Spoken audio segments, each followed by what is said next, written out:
This conference will now be recorded. This is CAM01's 2019 facility plan meeting with the State Construction Department, and we'll introduce ourselves. So I'm Rob Kami, I'm the accounting analyst, and Amber and I have assumed Charlie's role for to Flat One, so that's my role in this, is just helping out with everything. All right, Troy Decker, planning. My role is to make sure we abide by all state statutes and rules and regs with regard to facility planning, make sure we capture and have the most updated database possible and information we can report accurately to the commission and select committee on school facilities. And then I'm part of the budget team that put together budgets on annual and biannual. Amber Leach, policy planning analyst, and her role is to work with the district on the documentation for today's facility plan. Well, good morning. My name is Brandon Finney. My role at the state department would be to identify the capital construction needs through the facility planning, where identify budgets, and present them off to legislative bodies and hope for an appropriation. Alyssa Ballou with Campbell County. I don't even know where I put together the pack. We'll just do that. Dennis Holmes, Campbell County School District, Associate Superintendent for Instruction. Tim Bulk, Facilities Manager, County. Sean Mathis, Campbell County, Assistant Supervisor.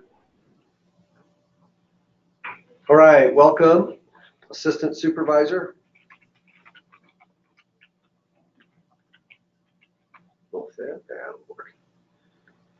All right, Paul is not here today, so we will forge on without him. I'm going to go ahead and turn off the camera now, Sean, just because of streaming difficulties sometimes. But you can still see our screen, correct? Yep, we're all good. Great.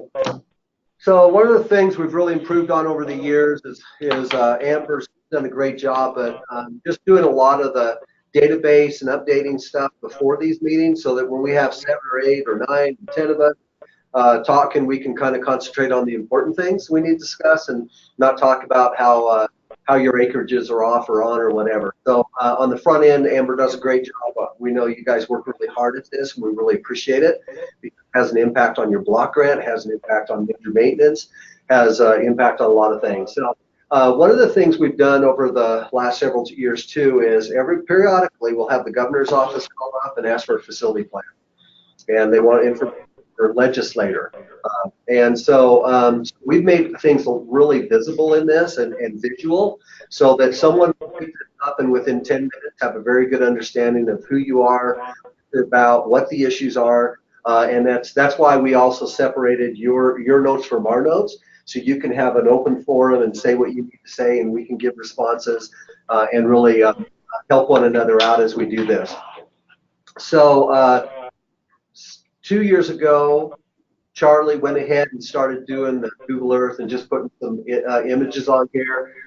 They're just illustrative of the school sites you have, and you can read that, I'm sure, but at least it shows that you guys must work really hard and have a lot of schools to take care of. The other thing that we improved on is we just started going to the county GIS sites and to really get accurate records for acreages and stuff, and I think that's helped a lot too. So the first part of this is really housekeeping. We're going to kind of I'm going to go through it on a fair pace here. If you want to stop me, please do. I'm going to type notes today. I've looked at your facility plan after you prepared it with Amber. I've added my own notes. They are preludes to the final notes. But if you see something you don't agree with that I type, or you want recommendations, or Amber gets all giddy when she finds me making a spelling error or something, don't mention that. She likes to catch that. But please do that. And this is a collaborative process, and there's no real territory here. So with that, I'm going to go on. You've reviewed the acreages with verify accuracy. This does impact your groundkeeper allowances, so we appreciate you doing that. Land leases, by state statute, we are tracking these, and you're to enable us to do so. But the important part of this is when you have a school building or any building that you own and it has a qualifying educational program in it, if your ADM drives enough square footage, then that square footage be included in that major maintenance because it's a qualifying, approved educational program. So sometimes you may lease to entities that don't qualify, that wouldn't. But again, ADM is for it to be counted, and we want to get. Could you scroll up just a smidge? I want to see the what parcels they had. Oh, okay, sure. Right, so 40 acres, that's the one above the one we're looking at now. Okay, the 6.94, another 37, two. Got some small little slips, it looks like. Okay. Some Awesome. of those have been not the ones that are on the list, but when we built Prairie Wind, they did some trading. So now we have this funky shaped piece of property that we got in the deal and things like that. Yeah, it's just Carve outs. Yeah. it's a Yep. So some of across the those. street and it's undevelopable. Yeah. Okay. Cool. And that developed is important in our database. We moved it over to WDE. They get different rates or different calculations for the developed versus undeveloped. Sure, the effort to maintain is just bigger or greater on a developed piece versus raw land. That makes sense. Cool. All right. So you guys did say you're in the process of purchasing an elementary school site with state funds.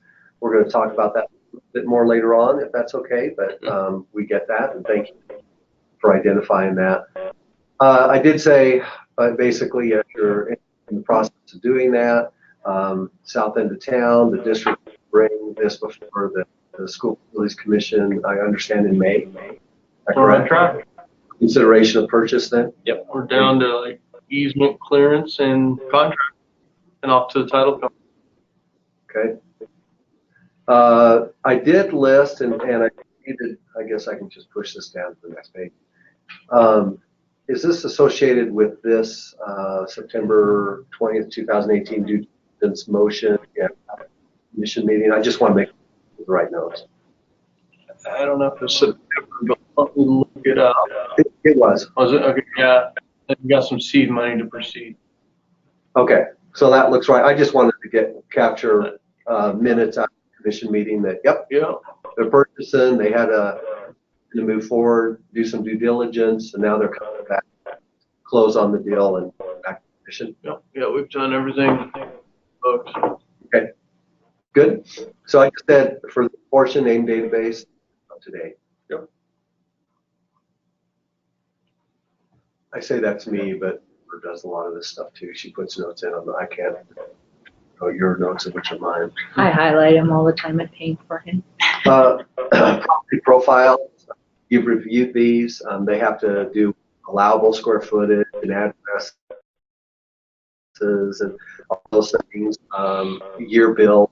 But anyway, it's important because it impacts your major maintenance payments, which is really important, and WDE operations and maintenance payments as well. That over.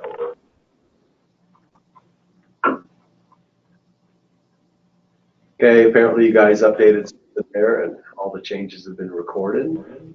So there's those, how many modulars? I think we're demoing About 10, 8. yeah. So we have some that are demoed, and I sent in the AIM change form, but it's kicked them back to me because they're not actually closed. We're not complete with the actual demo. We're in the process. We've received money or requested money and stuff. So it's not officially closed, but I'm supposed to send those back. Right, because you have work orders that still have to go against those, so Yep. we cannot officially close the property Yep. until those are done. Yeah. Because the expenditures going against them. Right. At least we can mark it like trading right now, capturing that we know that that's what's going on. And once that is completed, then we can follow up on it. Sure, we'll just know. We just make sure that it follows through. So what's the best way, Amber? They're done, they get like a This could be some, certificate for done, you know? Or once the billing's done. it's once the billing is done, not the work, the billing portion of it. And that could be too. So it's just communicating through us, which is Janet said, is the aim. Really have that. We have to just touch it up with the date and when that is. And once she gets it, she processes it and then changes the status accordingly. Cool. Yeah. Did one and she said, I can't do that.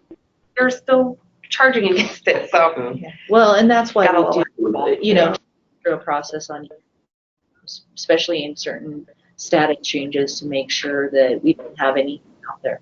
Now, if Because they we don't close it have, out and there's still liabilities coming. now if they had a Yeah. work order out there that maybe have not been approved by the project manager, would not be seen by Janet, and then we probably have to reopen a property if we had to charge something again. But that, those situations that are just good scenarios. So how much longer on the demo? Waiting for nicer weather to finish the utility caps in the street and stuff like that. Right. Site reclamation. And, Yeah. close. It looks so good. Is that Really? next to the, Oh, is that man. next to the Cool. junior? Spruce is one, yeah. Speed, wind spruce, Oh, I and we can't had a stand couple that. of Goes And, bad. and how many I were love there? it. Like 3 or 4? How many There's were 3 there? there's there. 3. And those are going to be gone. They are gone. Those are sweet. They're done. They're just finishing up. It turned out pretty good. I don't know if it worked, but the plan is how it all Yeah. worked out. It Yep. came through. Now we're So, pleased with that. So. Good deal. you know, that's another good example when we get to it about how the process has changed. And there's outliers, and that's a good example of outlier. There's a need, there's a funding need to fix the problem, but there's no mechanism to get the fixed problem. Yep. Okay. I'm kind of in the right place. So it's these right here. Yep. So there's Yeah. the one and then the one up. Go straight down. Right. Yep. Yeah. Oh, that'll be so nice. Then there was some other ones too, right? Oh yeah. Yeah, we had one at Wagon for there. Okay. County. Let me get back. That'd be to the west. West over here. Yep. It was there. There it is. It's on the playground there. And modulars are tough, and they're tough To the north, right, Right right there. there. Yep. Okay. That's good. I went to school in that building, so it's so In this In the building or the modular? yeah, Really? we used the modular back then. Yeah. Really? Oh man, we should have done the historical place and saved the building. No. No, that No. was only, wasn't it? right. Thanks. My kids go to school there now, and they're Okay. Good. Well, those modulars, what are, oh my word. It is so nice to get rid of. It was a great opportunity to get rid of. Yeah. That was all as a result But of they're still nice reconfiguration. enough Building kids in who high haven't been in school. class. I mean, Yeah. I don't know, but when you measure, you know, when you take into consideration the security issues and, but whatever. I mean, you do what you have to do. And hopefully you guys will be back there. Maybe you'll need modulars. a couple of years. Requesting any. Okay, the other thing we have to do is just use your enhancements, and that's important because we have to report those to the committee on an annual basis. So thanks for doing that. Someday we're going to have to kind of refine this process. I mean, it's there. They're asking for more and more information. So In sooner or House Bill later- 1, it also goes to the Joint Education Committee. Okay. So the Education Committee is asking for a piece of our annual report, which includes enhancements, major maintenance balances, some of your major maintenance spending. In theory, I don't know, if they- something like that. So I'll piece out the report and send it off to another. So first time we've ever done that. So speaking of enhancement, after it was what? Was it this week or last week? All was up this weekend. He was asking. Thursday, and he was asking, we have a storage building essentially that we built stadium that I haven't done an enhancement anything for. We built it out of rec mill, and Paul says, well, now you need an acknowledgement. So I have a couple that potentially could be, depending on how bids come in, but are they also on our inventory of buildings for you as well? no, it's brand are. new. Brand new. Okay. It was not even. On the radar. No, I was like, well, with rec mill, we're good. I've done them. Yeah, And so essentially, I think the form is a mechanism to get acknowledged and get recorded in the database. So then it can be reported to legislative bodies. In theory. But on the acknowledgement form, we still have to follow up with an AIM update form for that separate property. Because the Get it AIM added. update form has different information than the enhancement. Should we put that district blank and blank then? Gotcha. Acknowledgement. As far as those, like, of what is required, potentially have someone in there a shed. Are those required to be reported, or is it? Yeah, just an enhancement. What would it be, Amber? That's new to me in terms of if it's just a shed to put your tools in. But it would. They record all of our, we have a literally like a house shed behind our transportation building, and it is in AIM, it is there. Okay. So, yeah, that is one So if we're expected to spend major maintenance dollars on it at some point, we would want it recorded. There you go. Yeah, because you can spend like 10% of your major maintenance on it. That's the whole. Plus, we know the portfolio on the school side. Yeah. The portfolio is pretty accurate because we do these meetings and it's always updated. And I just worked with, they called and said, well, would like to apply to the shed, and I say, well, is it on your, and no, it wasn't. So that So would be the point you would drop. Then it one. gets shut off. Yeah. then that would And not then be I think major we maintenance have towards it. small because- sheds around here, you know, little 8x10s that were but built. they're all listed. Are you sure? If they, I actually have it right here. Her job is to do the annual report. She's I know doing this. I know Yeah. down at right. So- Page 2, line 3. Five or something. Rotation. So vehicle maintenance shed, it's 100 square foot, There you How go. about From down- 74. How about down at junior, senior? right? You're challenging her. Because they So- have, This is not a they have like. Mhm. They don't have all their, they have a storage, 860. I've never Yeah, been that to would the be their right garage. side. Yeah, they have the crow's nest bus and storage for their building. So some of those would, yeah. Some of them aren't on there. So maybe you do it in a block. You look at this with Tim and they We'd have to, yeah. shovel them in case you do need to spend money on something. And They're typically needing something we, reconstructed. all that stuff, we Mhm. require to be responsible for some of that. Because it's not something we like to provide a storage building or storage shed. We don't want sheds everywhere. We want a Gotcha. nice. So depending on the route they go, we don't necessarily even for major maintenance. Little tinker around stuff. Okay. If you new building. Okay, I think I've got that captured. So I think we're good there.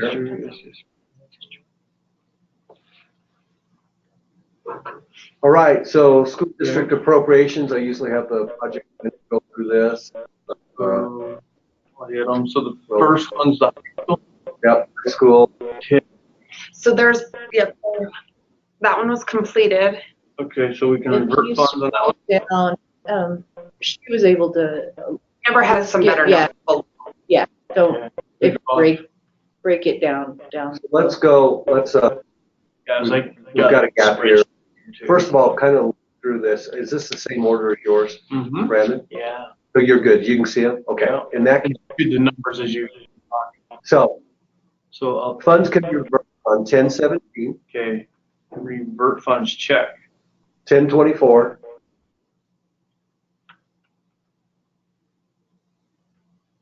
Got it. 2770, Sorry. Okay, got that one. Next one? 2771. 20, okay, Roosevelt, yes, roof replacement? Rosette, yes. Roseville, yeah. So And- revert, So let's go back on these and just make sure. The South High School is in renovation. project Melissa? 1017. That's a good idea. Once you scoot- sure I can that see what you're you doing. can do. We just want to make sure we don't return.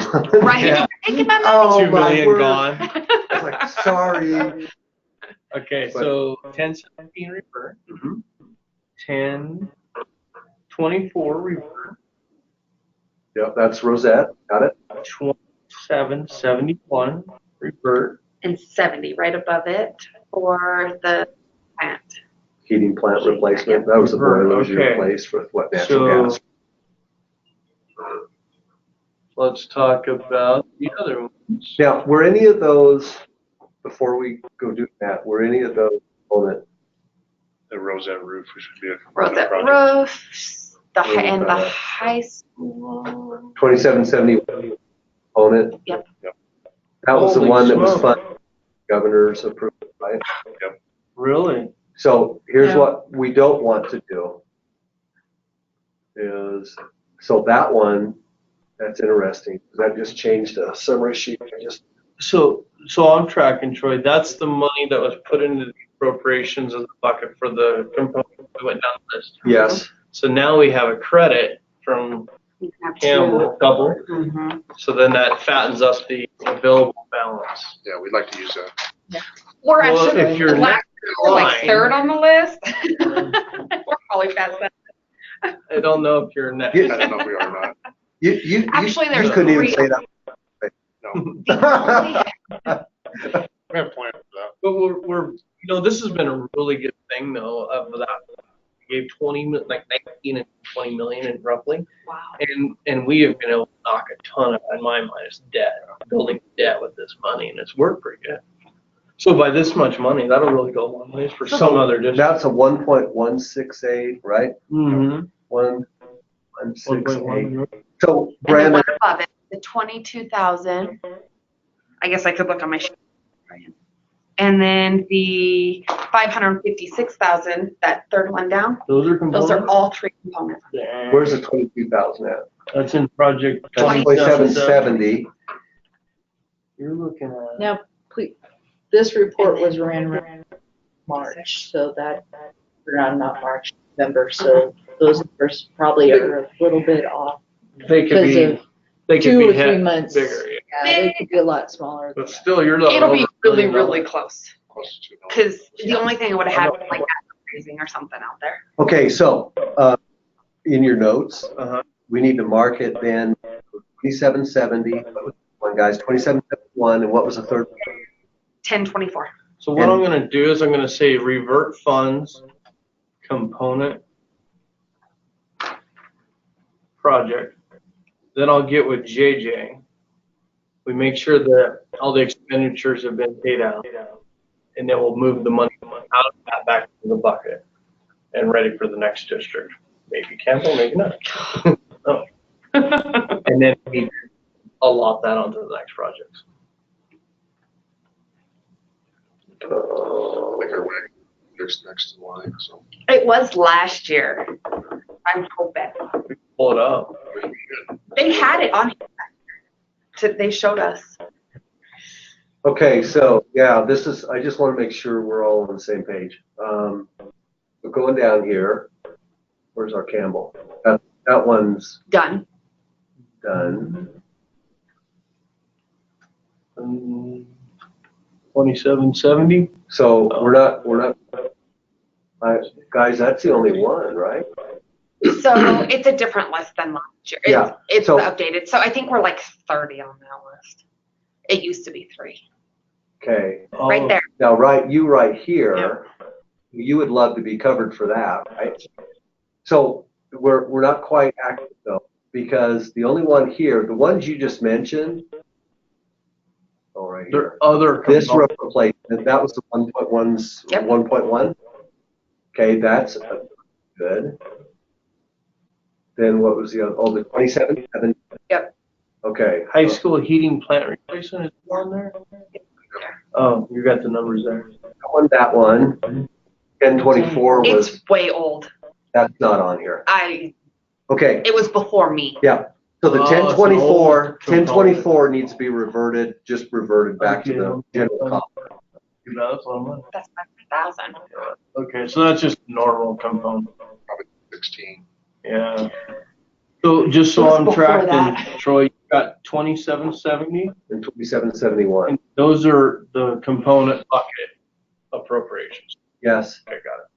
Well, still, that's a lot of money. And what was in 2771? 2770 is 22,815.85, but it's pulled down.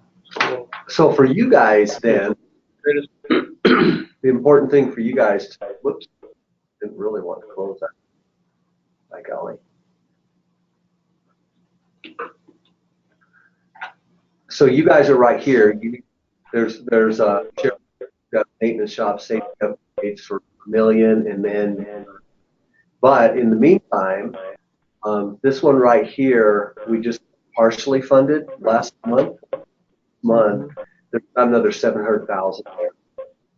So in reality, there's only about 500,000 available that'll come down. So I don't know. I don't know if it'll make it that far, guys. But if we keep going through facility plan, maybe we trickle down and we give Even if we could $200,000, get partial funding. yeah, something like Yeah. that. We just gotta wait till they organically keep closing. Hopefully everyone else is generous also. Well, bids are favorable and then it goes farther. Sometimes school districts like this one, I don't know, but sometimes they move forward with maintenance because they get tired of waiting. Yeah. And it could open up, and that happened multiple times in this list. So that's why we skipped from like 11 to number 12 they move forward and so on. 18 move forward. So we just made it from the list. Good. That's good stuff. Yeah, got that. The rest of them all leave. Yes. So just so we clear, Stock Trail ES.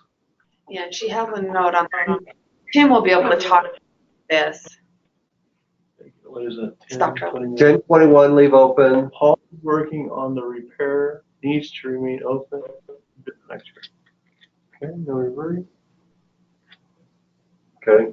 Next Okay, one. 1024 Rosette ES That's- HVAC. Oh, sorry. That's done. Little powder. And you guys haven't bought little powder yet. We haven't done all that. That land's gonna rot. We need to talk about how do we get there. Okay. Yeah. And that's this one. This is this is a little powder, right?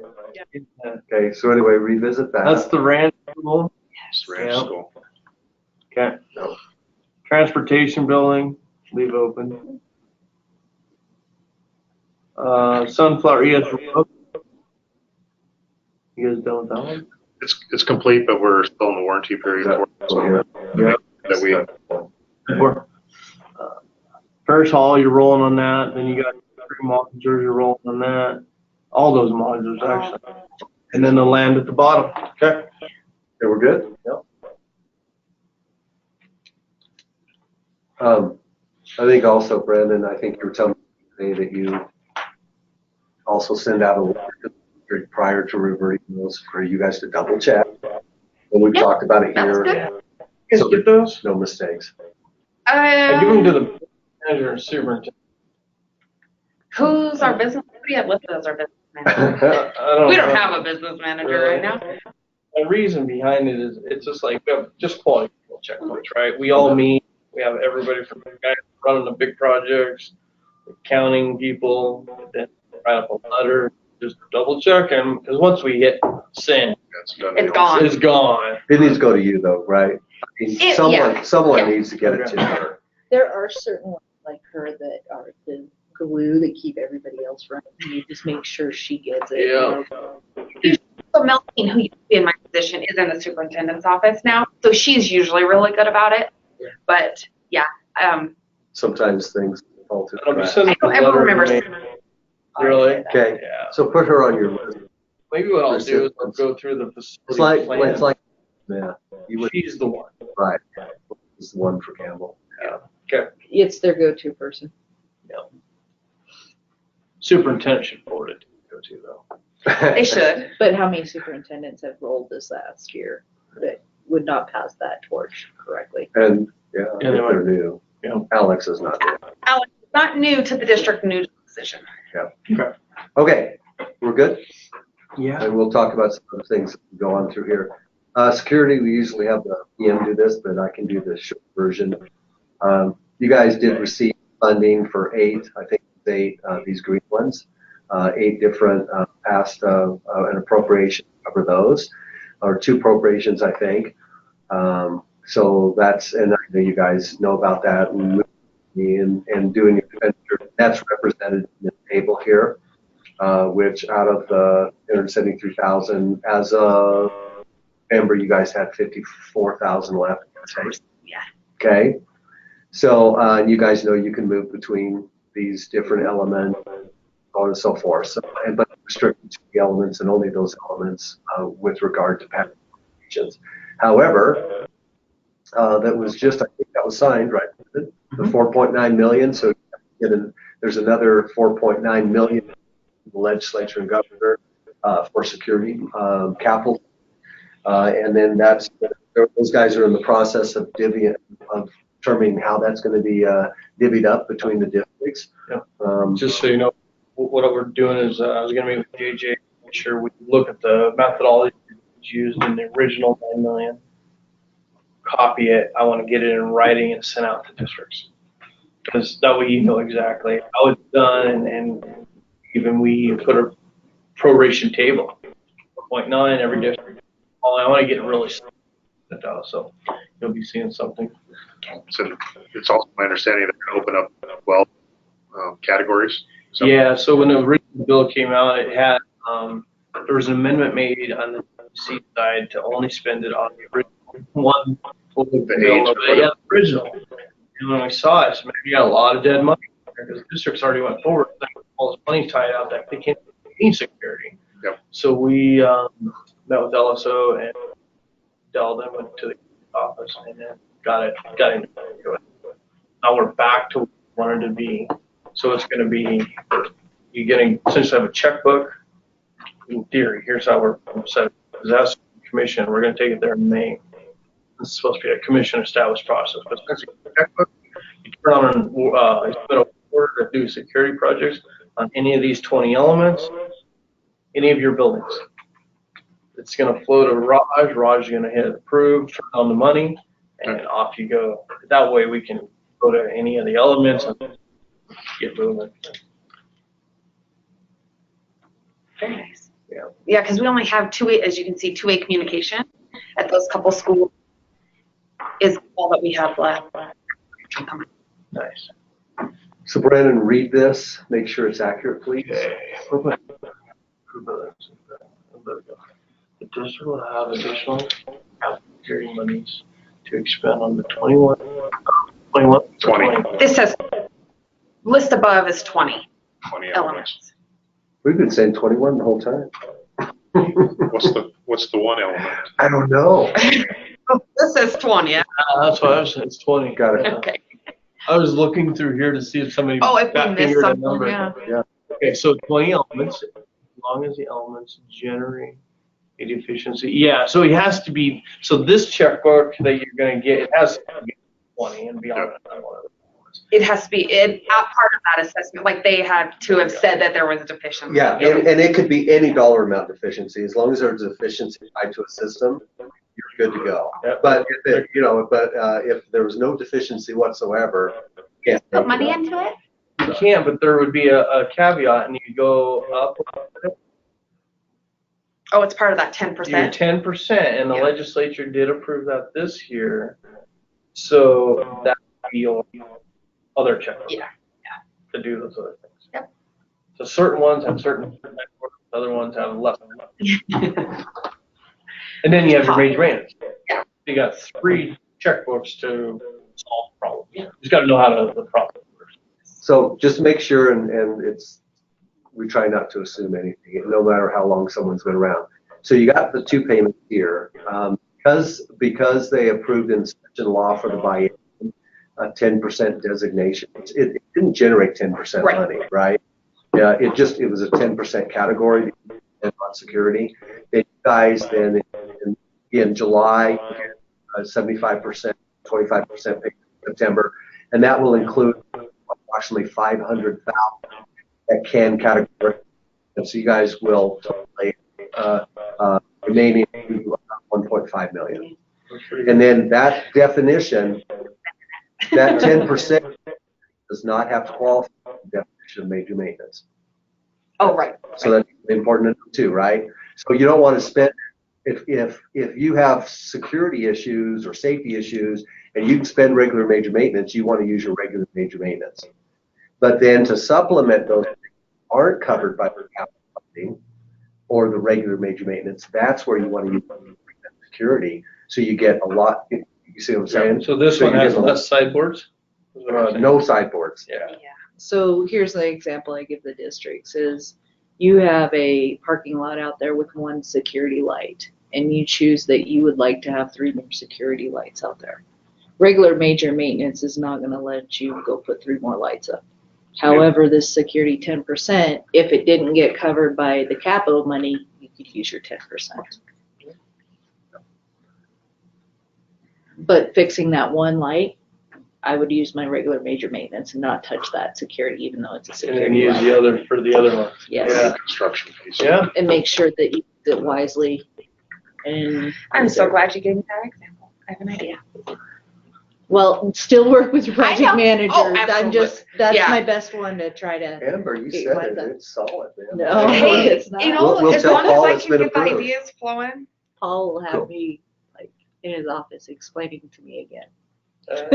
In his office. Hey, so important thing though is don't go beyond that because we don't have any assurance of any future Right. security. What they're really trying to do, at least the legislature has expressed this to a certain point, legislators, and that is that if they give capital funding, they have control over it, right? And the other, so I think they control potentially of what it's, where the money's coming from and the fact that they approved it. But the other thing is, this kind of 10%, you're really, what you're doing, you're degrading the major maintenance account. You follow what I'm saying? It's better to have capital funding instead of taking 10% regular major maintenance, and now all of a sudden you're affecting your deferred maintenance that you could have done with major maintenance. But security is important, so you're going to use that, but you're degrading or decreasing that amount you can do on other things. So that's kind of the struggle there. Okay, any questions there? Capacity. You guys don't have any capacity needs. Obviously, when you guys have individual schools and you're over capacity, it's probably because of busing routes, boundaries. You guys make your decisions, but state statute basically says we do look at capacity district-wide. We do eliminate your rural schools out of that so that we're not punishing you for extra space in rural schools that you really don't have necessarily busing going between. That could be potentially dangerous for students traveling on roads unnecessarily. So anyway, we acknowledge that. But the ones that, so I think, do we have the I don't think I have an elementary one down here. But you guys are looking real good in your elementaries right now. You're not struggling or anything. Anything else you want to say on individual capacity percentages on any individual building before we go on? Is that a ranch school? Yeah, so Yeah. Which one is it? Recluse. Oh, yeah. Recluse. Yeah. And they have one family leave, and you lose half your kids. Yeah, Right. we have 4 kids coming in already for next year. Oh, really? Yeah. Booming. It just is that recluse. Possibly 7. Oh, really? And that's just usually ranch hands on ranches, and they move in and have family. and- Yeah. Yeah, that's cool. They should go to dances on that. Oh yeah. Well, yeah. If you're from Sheridan. Through, so yeah, this is good. Oh man, I bet getting those modulars and then you guys doing that reconfiguration, and there's the 8th graders, or which one was it? 9th graders were down in the junior highs moving those up. So you guys are looking so much better. So what's the 4th one up from the bottom where it says Twin Spruce? Mhm. Oh, that's the one that's going to get knocked down? No. So there's a separate building at Twin Spruce. It's called Parish Hall. Never mind. Got it. That's the one we're knocking down. And it's Yep. across the street. Yep. Yep. So just go straight There's a big south. crack in it. Yep. That's what I remember about that building. Is it was cold that day and there's a huge crack. Right there. Yep. Yep. So that's Oh, all yeah. coming down Yeah, and turn into a parking lot, correct? Yep. Yep. Oh. You got Oh, it. they will be thrilled. They redid this And you're doing the last year or abatement. what? Last A summer? couple years ago. Several years ago. Wow. Our abatement. Yeah. So Yep. speaking of that, I want to touch base with you on that before we leave. Tim was saying that you talked about it. So That's That's Okay. where we got caught. Yeah, it was like, "Brr." So, Okay, enrollment projections. It's easier just to go to the enrollment projection spreadsheet. And these are just mathematical computations. We take 10 years of trailing data from WDE, and then we go 10 years in the future. The only time we actually use these numbers in the projections is when you're looking for a remedy. You qualify for capital projects, right?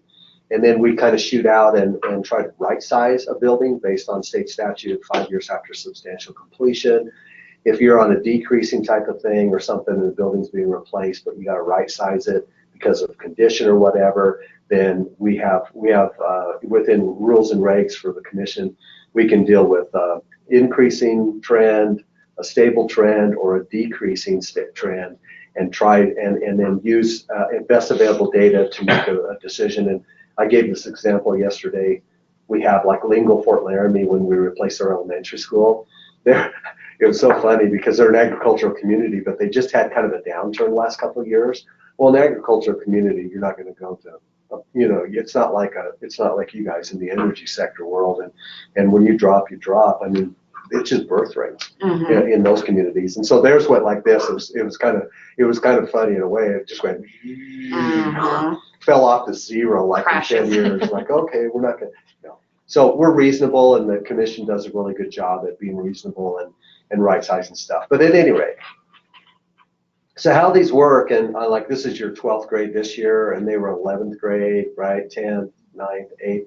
And you can backtrack those clear up to I don't know what, and let's just pretend it was this number here. And so that's how these are, just a stair step.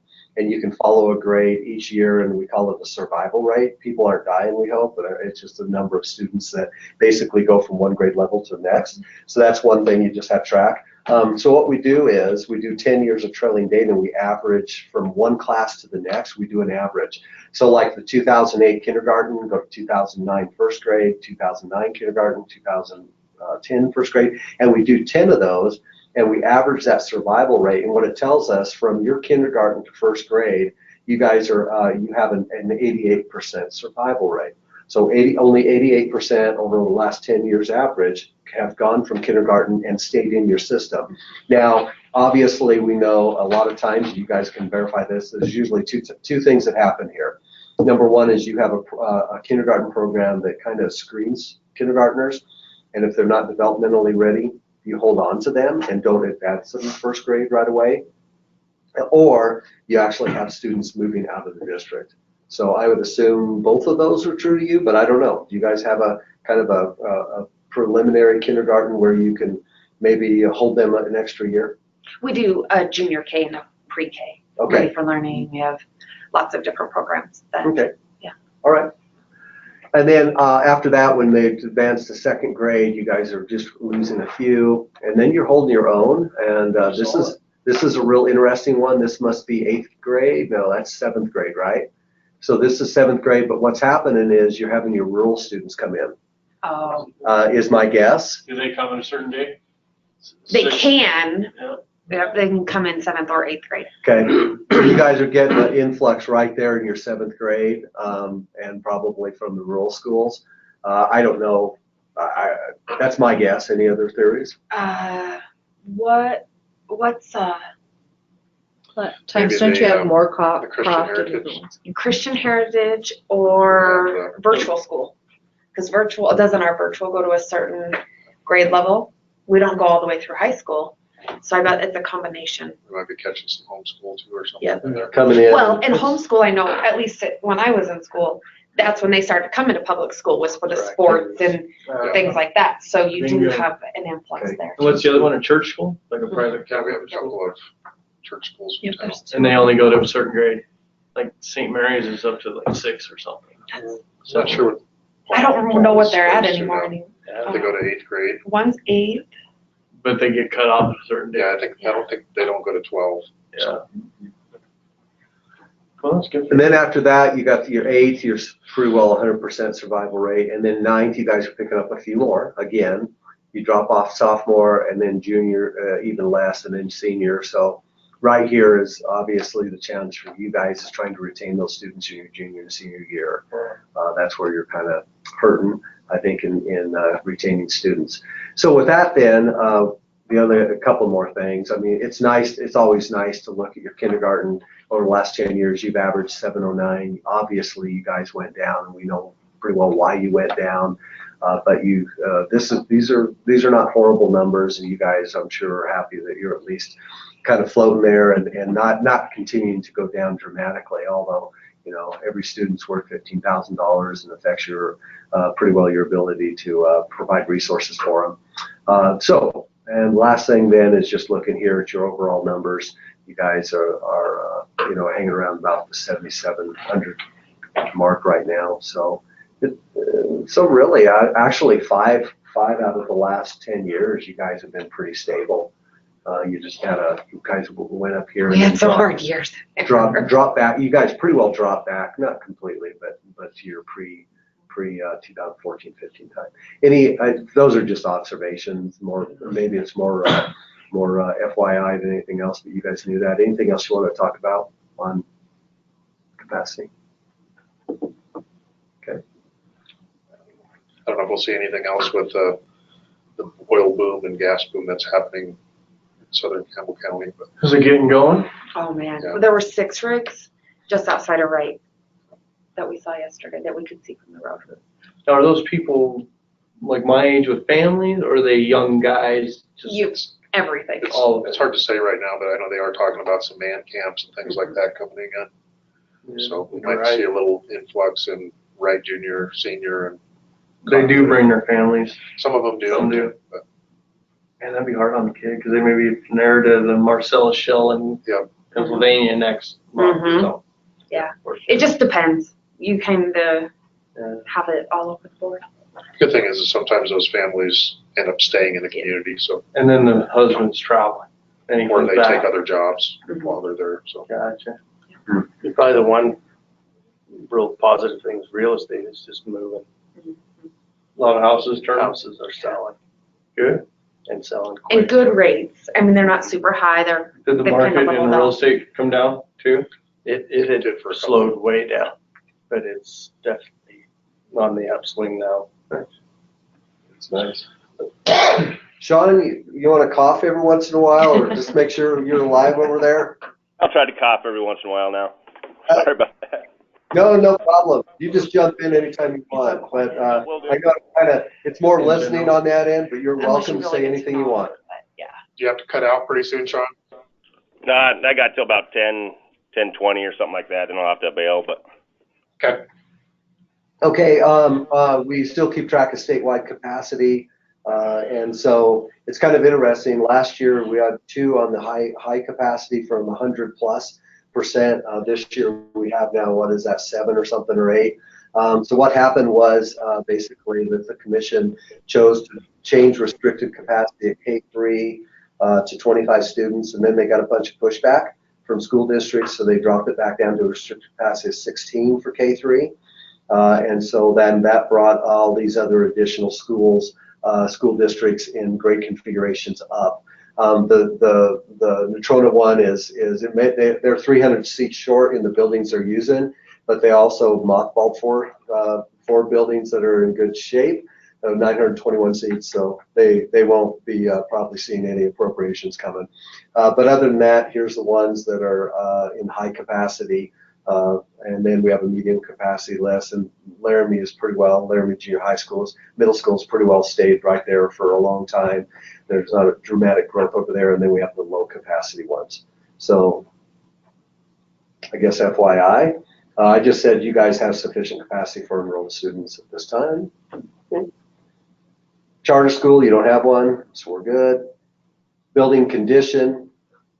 The higher the score on the building, FCI score, we call it, Facility Condition Index, then the more deferred maintenance is related to that. And of course, the higher that score, it's representative of, going from preventive maintenance to major maintenance to capital investments from the state that help you take care, demolish, make up major upgrades. I know you guys want to talk about your North High School here today as well, and let's not forget that. So on a statewide basis, this is just about 30 out of 400 and some educational buildings. The reason we have an educational list versus an ancillary list or support list is because state statute requires the commission to prioritize capital funding recommendations, requests over and above ancillary. So they prioritize the educational buildings. You guys have the Twin Spruce on there, which we now know that you have the money that's just been approved, and so you guys can move forward with that demolition, right? Yep. Just approved. No, it wasn't just approved, right? The abatement. It was approved The before. appropriations. Yeah, we have It's last year's. Yeah, we have the funding. Yeah. That's right, in the biennium, Mm-hmm. front end biennium. Yep. Cottonwood Elementary School, and then you have several others here that Amber kind of highlighted for you. So we know they're there. There's a different way that we're going to be prioritizing this year. So in the past, we've always done the capital or the capacity list and made recommendations off the top. The condition list made the recommendations off the top. And now it's going to, and we'll discuss that in just a few minutes as well. Now it's a combination of capacity, condition, educational suitability score will be one single score for each and every building. So are you coming to that here in a second? Because Yeah. Okay. Yeah. No, we're going to do that and just leave you hanging. Well, I kind of heard you say that you weren't, because you said there was a new scoring mechanism or whatever. Yep. Actually, it's about 10 years old. Yeah, it was like actually a decade old. it was actually from 2002 or 2003 when SFC was first The rules. created. Yeah. And then what happened was through the process, and I don't know how it got missed, but the rules and regs were updated, right? No, and they never went through the formal process. Right, So it's old in that it was clear back in the day, Yeah. and is actually from the original rules and regs, but now has been re-acknowledged that it's there. For your support buildings or your ancillary buildings, there's not a lot of money going toward educational buildings. So So have any of those been remedied above us? I think this one, guys. When The you look- only one that you could see that was remedied, uh, even the Quonset Yeah. hut at Jeffrey City is not remedied. They've done the demo on the rest of the building, but not the Yeah. Quonset hut. This one hasn't. Teton Bus Barn has been worked on, partially, but not fully. I think it's more of site corrections than anything else, so partially. The Quonset hut here is just a storage, so it's out in the middle of Jeffrey City. And I can't remember, guys, if this is the one. I don't think this one's been worked on. I may be wrong. This isn't the one up at Chugwater or whatever. So maybe a little bit, but not whole. So. If it has been addressed. So this one would be for you for sure, and this one, don't worry about. And I don't think this one has been remedied, so you got about 3 ahead of you. but So very there's a certain. chance we scooted up one, maybe two. Yeah, I think so. Okay. Potentially, but we'll redo that assessment here. Okay. Okay, so this is now your district by itself, right? From highest need, which we're taking care of, to lowest deferred maintenance. And we even do new buildings and stuff, which is kind of interesting because we've had complaints about that. Why would you guys assess a brand new building? Well, because it's a baseline, right? And the fact is, you got to get the value of that. And when we report to the select committee or the state, we have to tell them what their assets are and what their liabilities are. And you can't do that without valuing the current replacement value of a building. Okay, support facilities, here they are for your district as a whole. So I got with the new assessment coming out, and we throw everything back in the blender again. What's your guys' feeling of where things will shake out for us? We've got a couple of buildings that we've been sitting here for several years. It So would be pretty disappointing to us if those drop down on the list. Well, everything's going to be blended and put in baby food. let's go down here. It's going to be all different. I don't know how. It's So- gonna work. The old law of the land, which is the new law of the land, because now it's actually being acknowledged, 50% of every building will be weighted for condition. All right, the capacity will produce 35%, and then 15% will be educational suitability. We had an argument yesterday from the superintendent. And I think it's a good argument. why is educational suitability, only 15% when the whole thing's about education? Let that be. But anyway, that's the new matrix by which things are going to be prioritized. So now let's go back up to your buildings here for a moment. So if 50% of first of all, there is no matrix other than a FCI list for ancillary buildings, right? So we would have to justify for any building out there that's on the ancillary list, we would have to justify making a recommendation above all the other educational buildings on that list, or on a separate list. So that's one challenge for ancillary. With regard to like Cottonwood Elementary School, 0.37, right? Well, that is 50% of your weighting right now is for condition, and 35%. Now you would look at Cottonwood. What's Cottonwood percentage wise? Is it down, guys? Did I miss it, or is it up? It's right there. I need to go farther. No. Getting motion sick here. I was trying to figure out where you were at. Okay, Cottonwood is a 71%, 72%, right? Okay, so every building in the state that's above a 72% would be ranked higher and would have a greater value, and it'd be 35% of that value.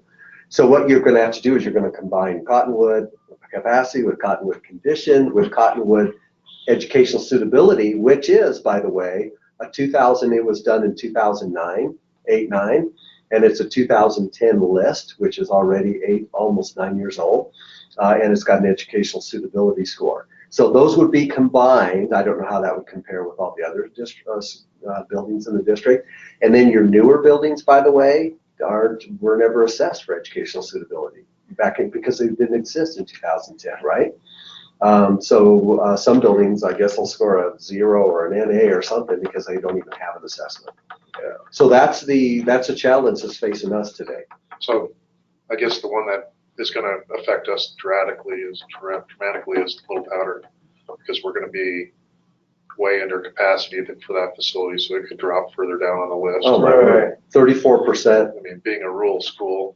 Yeah, this is the problem with this stuff is there's outliers. So rural school, maybe it's in a dome, but the capacity is massive, so it doesn't even come up the list and stuff. So right now there's a lot of variables that it just we're on the edge of having community come in and string us up because we haven't addressed that school. Okay. And They were involved with the Mercer study. They were, it's just a community out there, and they asked everyone's input. So then Right. Well, yeah, right. It's kind of like buying a present for Christmas and not getting to unwrap it, right? Yeah. And at the time we were trapped. I believe we put Little Powder off to construct other schools that we had capacity issues with in Gillette. So that school got shifted back to address real problems with capacity, and now we're stuck in a trap of potentially even going further down on the list. And I mean, it's going to be ugly. Yeah, in my head, those who got in before the gate went down, the rules went green light. Yep. They should be happy and clicking their heels because things are going to be a completely different shift from where we were. Because we got to follow that. When I was working with the attorneys and stuff putting it together, they said, because I said, well, we don't have all the data even to comply. They said, well, this is the law, meaning the rules and regs. I said, oh, okay. I didn't know that. So that is looked at as a statute. I mean, a statute. It's a law. Rules and regs are at that level versus a policy or internal working document. So it's going to change and it's going to be challenging. I don't even know how it's going to look. Yeah, I guess it'll be. But who's going to be happy at Little Powder are the wasps? When I went in there, man, there were some wasps in that. I don't know if it was just a little nest there. I hope they got them out of there. So guys, it's a whole new horizon, and I'd like to tell you we know exactly. I mean, we're working on it. We do not know what that list looks like, but we'll make it a public list. And we'll present it to a commission. We'll let anybody and everybody shoot holes in it, make comments, and make observations. Now, these are the things. That's why we ask districts to come to our commission meetings. These are the things that should be said to a commission, right? So we have this building out in the middle of nowhere. That's not. It's the center of someone's universe. It's the middle of nowhere for everyone else. And it's important. It's important to those people, and it has a condition issue, but it only has 33%. There are a lot of school buildings across state that would. That's why there was a strength to a capacity list, separate from a condition list, separate from an educational suitability list, which we've never promoted as an individual list. So let us ask you this then while we're doing this, because I think it's important. And I'm just asking every district because we're just thinking through it. So we know we're putting together a combined list. It's going to be there. We'll still have in our back pocket a capacity list and a condition, right? Because the capacity and condition and education suitability they're individual lists, right? And I don't know what the commission's going to do or the select committee. I do know what the commission's going to do. I mean, they have to in advance and follow the rules and regs. But it's kind of interesting because when it hits the next level up, it's now did that pass? It's a super committee? Mm-mm. It didn't? It died. Okay. So it's a select committee and then, but we're by rules and regs, which are submissive to state statute to submit what our rules and regs tell us to do. And you know what I'm saying? Yeah. So the commission will do that. We don't know what the select committee will do. So one possibility is that obviously not one possibility. I mean, we're probably going to be asking for money for sooner or later for updated educational suitability assessment. But the problem with that is, and you can take any school district and you can take two individuals in any single building, you can ask them what's educationally suitable in that building. Yeah. You will not get a consensus. Let's roll the dice. It's not going to happen. And you see that every time you have a new administrator come into a building, right? They have different thoughts about what is suitable for this staff, what is suitable for these children. And I know you've got the overall structure and guidelines in the district.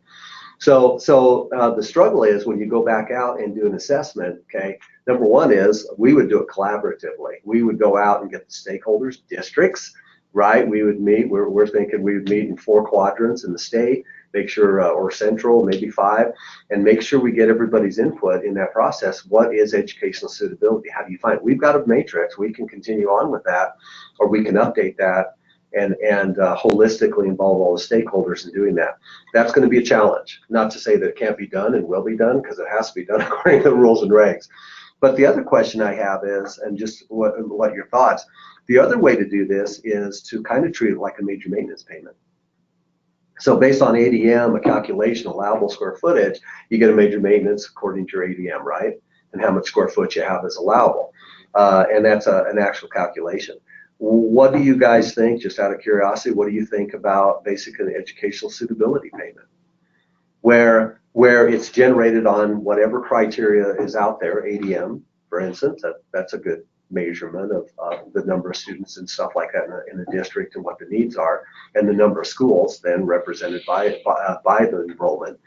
But what do you guys think about some kind of calculation that would generate education suitability payment, and then basically go back to the school boards, and then the school boards would then prioritize what they believe locally are higher priorities for educational suitability, but it would have to be tied to physical facilities, right? I mean, we're not paying teacher salaries, we're not paying, it has to be tied to improving facilities in some way. Changes to the building. Changes to the building, and actually be able to be coded in work orders to those changes, or what you're, anyway, just thought. What do you guys think? Yeah, my thought there is, I mean, I'll be honest with you, I believe in educational suitability as being part of the equation, if you will. And I think the suitability needs at Little Powder are significantly different than they are at Campbell County. And they're also different than they are at Cottonwood. And yet, to me, each of those 3 schools is in dire need of major work, if not replacement. And the thing, and I like what you're saying about, a team, a study, whatever. My concern or apprehension I have with involving the school board is then you're almost saying, okay, elected members, we're going to ask you to say which one is most important. I think that's really a difficult position. I mean, to me, a school board member thinks holistically. Every kid is equally important. Every staff member throughout the district is equally important. And the minute a school board member is asked to say, do you pick Cottonwood, Little Powder, or do you want CCHS? Then all of a sudden, I think they've been put in a terrible position to say, to cast their vote, if you will, even if it's anonymous, because in their heart, they're still saying they're all important.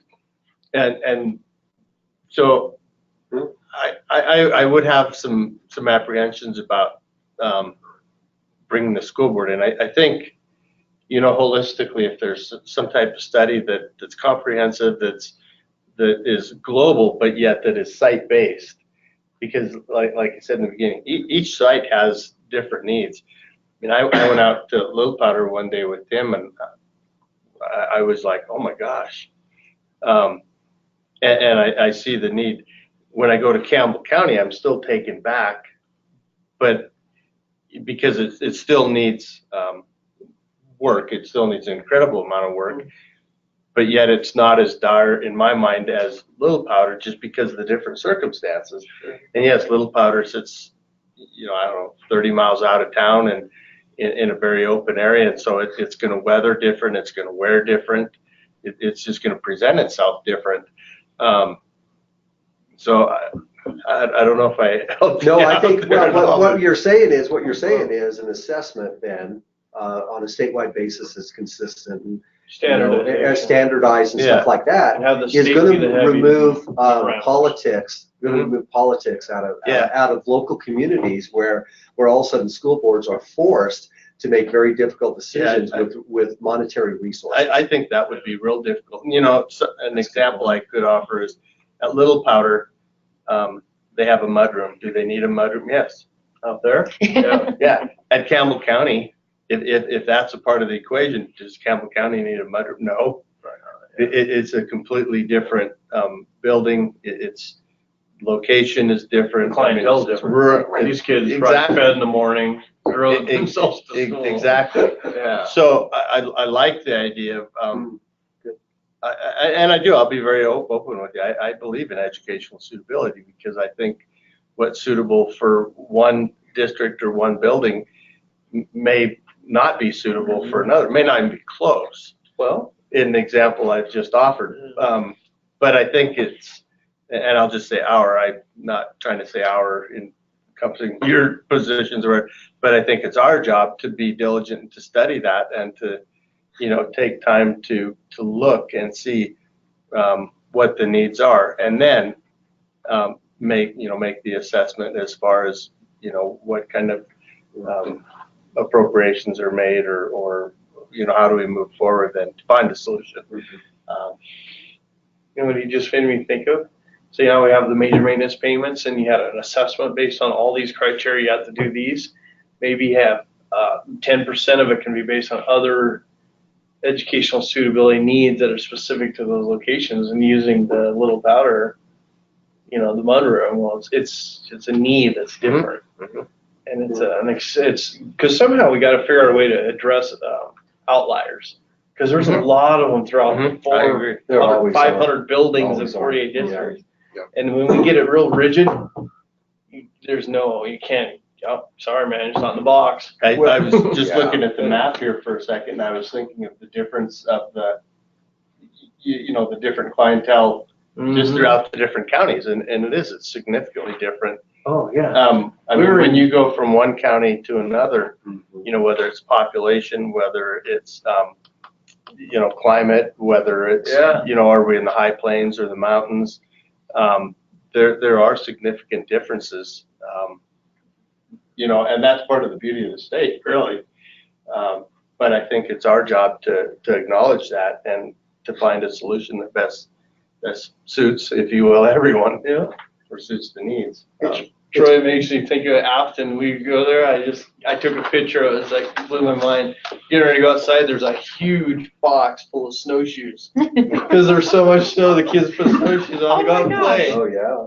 I mean, you don't do that here. Here's just wind. You maybe need a wind tunnel or something. Yeah, we left Gillette yesterday with, I don't know, 7-8 inches of snow on the ground. We get to Douglas, there's no snow. Mm-hmm. I mean, it's just. Over there, they got snowshoes. Well, Exactly. how about Kelly, Wyoming, where you have a bear spray as a playground There you go. monitor, right? Because Yeah. grizzlies literally walk across the playground. Right, so are you gonna construct that school different than you would at Little Powder? Yeah. Little Powder has absolutely no bears. fear of Yeah. bears. Just wolves. They just have wolves out there. Now you have the rattlesnakes and the Yeah. prairie You know, dogs. So, Well- and I hope you don't mind spending just a little bit of time on this, Brandon, because we're gonna have to be thinking through this pretty carefully. But you made me think, maybe there's, like you said, maybe there's a balance between, an objective, assessment of measuring educational suitability in specific buildings, and then the district and the school board. And the reason I say this is because early on in my career here, we were talking to our attorneys back when Mike O'Donnell and Amy, what was her last name? Polly was here, and I mentioned the word local control, and she goes, no, she goes local role. And it's like, you guys are using state money, and is there local control? Yes. But it's really a local role. You're getting state monies. You have certain freedoms and responsibilities tied to those state monies, and you either abide or you have to abide by those, And so I think about that local role in this, and maybe there's a way to do it from an objective point of view, or however the criteria is set up, where it empowers that prioritization to a certain degree, but maybe there's a local role within that to a certain degree where there are exceptions allowable within it, like the 10% enhancement. Yeah, so maybe there's a fair combination thereof that would continue to allow the school board a role within that, and not just be recipients and you get it and you roll on and you really don't. Well, we have that in design, right? I mean, when we build new schools for you guys, I mean, you have a local role in the design of that building, and what it's going to look like and how it's going to meet your needs. But the state monies are coming, and there's an objective process by which determines how much money you're going to get and what is it going to be for and when you get it. And so maybe we can kind of find a balance in that. But anyway, that was a great comment, and we appreciate it. Thank you.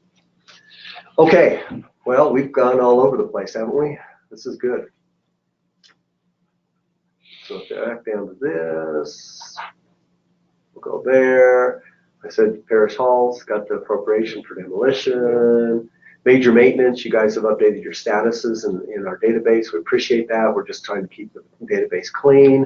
And then when you submit planned work orders to your PM, they qualify. He does it. If he has questions, he sends a question back, and you guys kind of work through that. So that is not correct. That box should not be checked. I have 15 work orders out there that have not been reviewed. Gotcha. Okay. Thank you. So just talking about this, we've talked about the 10% security monies. You guys know enhancement can be spent on things that normally we would cover, like teacherages and now a shed. I mean, if it's enhanced, teacherages too? Teacherages do not qualify as. I didn't even think about major maintenance at all, but Yeah. I didn't know. It But fell yeah, under the teacherages for 10% 10%. enhancement funds can be used. Yeah, we assume, we're not assuming, but it's easy for us to assume that you've been around a while. You should know this, right? Teacherages can qualify and do qualify for 10%. Not that I enhancement want to use that. We have 3, but funds. Right. Roof or something comes up. yeah, I did not know that. There you go. I So always that's a make Tim resource. pay for it out of his budget. So Okay. Okay. And now that So- she knows, nothing will change. Now, right. I tell them I hold the purse strings. Yeah, but that's important to know. Field lights, things that just wouldn't normally qualify as a category or a building that would normally get covered. Swimming pools, Yeah. right? Stuff like that, 10%. Okay, you guys don't have any 8%, or we'd We be spent talking it. to you about Good. that. I got rid of that pot of money. Thank you. I was sick of seeing it. Categorize, guys, this is just illustrative if anybody ever asked for your facility plan. It just showed last year's priorities from highest expenditure to lowest, and then it broke it down by building. You don't have to defend that or stuff. It's just, we just wanted it in there to show. How much Show on what you pavement? did. What's that now? Go to the top. I don't know how much on pavement. On what? Pavement. Pavement, are you looking for pavement? Pavement. 831,104. Yeah. we have one asphalt contractor in Gillette. Actually, we got two now. We have two now? Yep, we just So recently it's, got one we're this year. finally getting some competitive Oh, good. piece. So there'd be more. Okay. We see this in the last several years. Communication security has been a high priority for districts, and we respect that. So we go through all that. This is kind of interesting. We used to go through this line by line. I don't do that anymore. But why we do this is because every year we get individual legislators in different committee meetings that say, are those districts spending money on the highest scoring, poorest buildings and on their lowest condition scores? And so we're like, we're not defending anybody, or we're not, what we're doing is we just list them. We let you guys put, what you, how you want to address it. And then if anybody asks us above us, I want to see that for Gillette, we would just give them your report and you speak for yourself. So Troy, does this graph here, or no graph, spreadsheet, does it help, or is it a part of the equation for consideration of replacing a building, or? Yes. Okay. Yeah, so what happens? And the only reason I ask is because I don't see a list rank. Right. But I see Campbell County. Right. What it's saying is that building has a bunch of. Yeah, like the first 12 things on there. And Yeah. they're significant. Right. So that's why I asked. And this is just alphabetized, is my guess, by the way. And So that's correct. These scores do, they're based on, let me go down here for a second. See this right here? Yep. These are the actual, like if those were all 2 scores.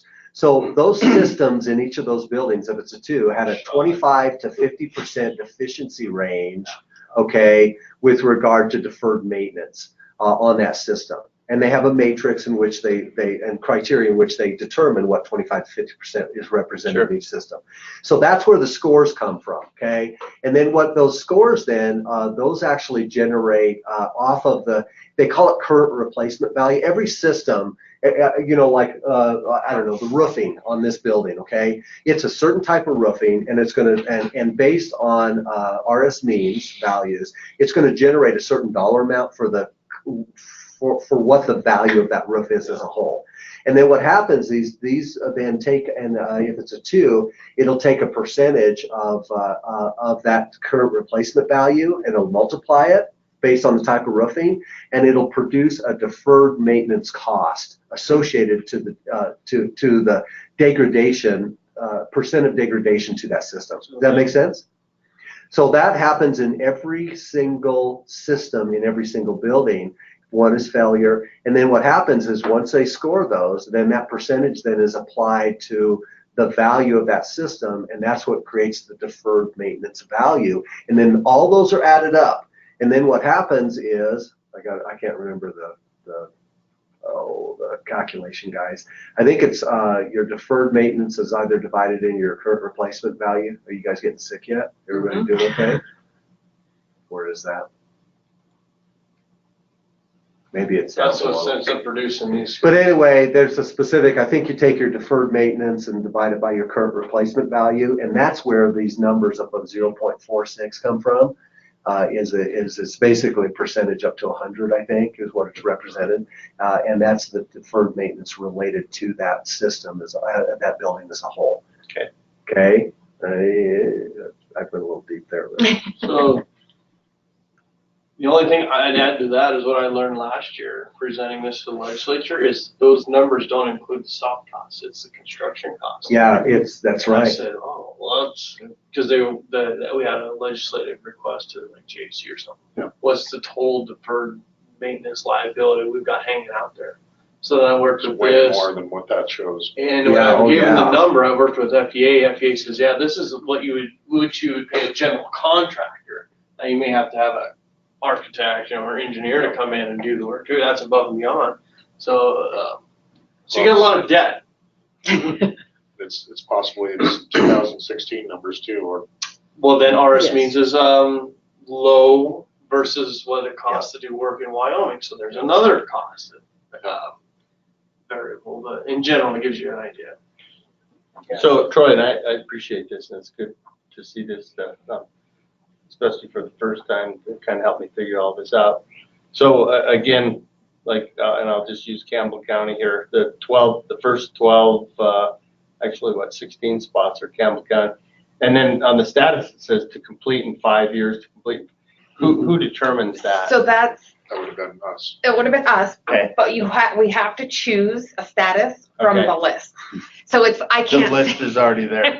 I don't get to. We say. have a drop. So what we had was what we were having is we had to have some kind of control on responses. Okay. And so what we did was when you go in here and you click, there's a drop down menu. Can you And add it allows you for a wish one list to that drop down? Well, that's what the notes section is for, Gotcha. Yeah. to explain beyond that. This is where you have freedom up to like 50 characters to do what you want to do and put that response. I do like the status because you guys just add that. Was that last year? Yeah, I it just like makes that. it so much easier. Oh my Well, goodness. and it's consistent for anybody to go down. Once you see complete, if we were to just sort it and say, let's not look at what they've completed, let's look at what's still out there, Mhm. we could go back and, if we had to put all these back into one spreadsheet, if they did ask Yeah, for they it. say how much is completed, what's now we get that similar What's still- question I gotta ask. We say all this is completed, this is what's left. Right. Yeah. So this gives us a good snapshot of where you guys stand, what you're addressing and how you're addressing. And you can also, there's a couple other odd, one is repair and replace as needed, or it could be also repair and replace as needed, and what's the other one? I'm blanking on it. Routine maintenance. So you'll see some of those elements are like fixing fixtures of walls. We all know that you're just going to, there's really not anything but addressing it when it needs painted. It's a routine maintenance. It's not a true component that you're going to go out there and Yeah, like you readdress can it. see our fixed furnishings Right. that right. ongoing addressing various major maintenance And- projects. and It's Those just- right here. Yep. some of those elements that are like that, you can address in those manners, and it's still an acceptable way. It's just common sense. Gotcha. I'm not going to go out there and change every light bulb because one broke and I'm going to do a Right, component right. project. But if I was to go do something else, then yes. Okay. That help you then? Yeah, I appreciate Okay, it. good question. Okay, so let's go down to the condition assessment. Required every 4 years. It has to be on site. We hire a third-party consultant. That third-party consultant is the only scorer. The district doesn't score it. We don't score it. They have criteria. So what happens is, guys, the next one's coming up here. So in September, we're going to be working through a scope of work for the consultant. We'll go out and procure one. We'll go through the process of procuring that consultant. And basically, then what we're going to do is we're going to bring them in April. It's not April 1st. This is just for we're backing into when we need to start. You know what I'm saying, on a schedule. But in April sometime of this next year, a year from now, April 2020, we're going to provide training in Casper. It's a 4-hour training. We want whoever is the most knowledgeable person in your district on facilities to be there.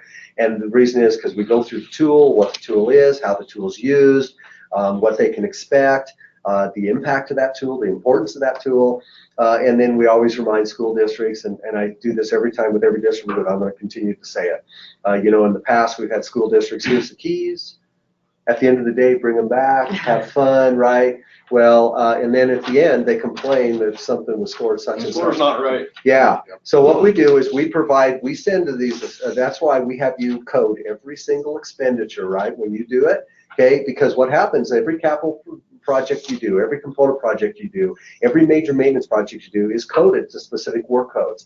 What we do is pull that in the last 4 years since the last assessment. We organize that per building, and we provide that to the assessment team.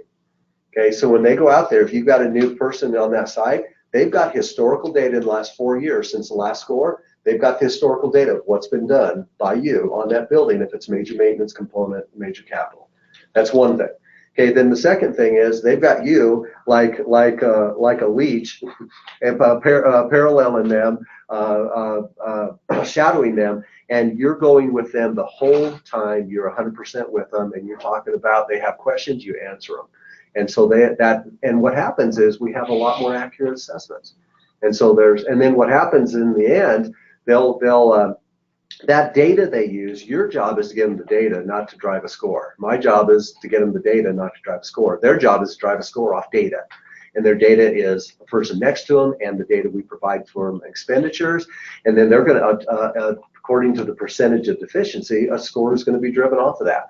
Those come back to you, which I know you love, and it takes a lot of work.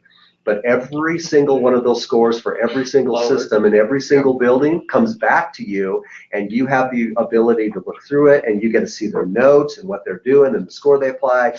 And if you see something that's like, oh, that should have been, I forgot to tell them that, you provide them better data or more complete data, and they'll think about that, and it may drive a different score or not, but that's your job.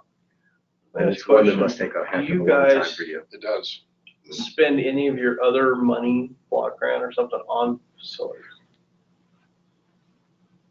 The reason I asked, because I was with the district and they said, yeah, we spent money on doing this out of another checkbook. Well, that doesn't hit our books to a cost codes to a component, so the assessor doesn't know. Oh yeah. And when I heard that, I thought, well, that skews the data, and they're not going to know you did the roof. For example, you spent $500,000. Now, depending on what it is, all that, but like rec mill, we use that a lot for like gym floors or for something specific that could be related to the rec ceiling, piece. redoing stuff, lockers. They use their maintenance budget for any number of things. I wouldn't even want to try and encompass all the things that they. I think that's the importance of having somebody at your level that knows.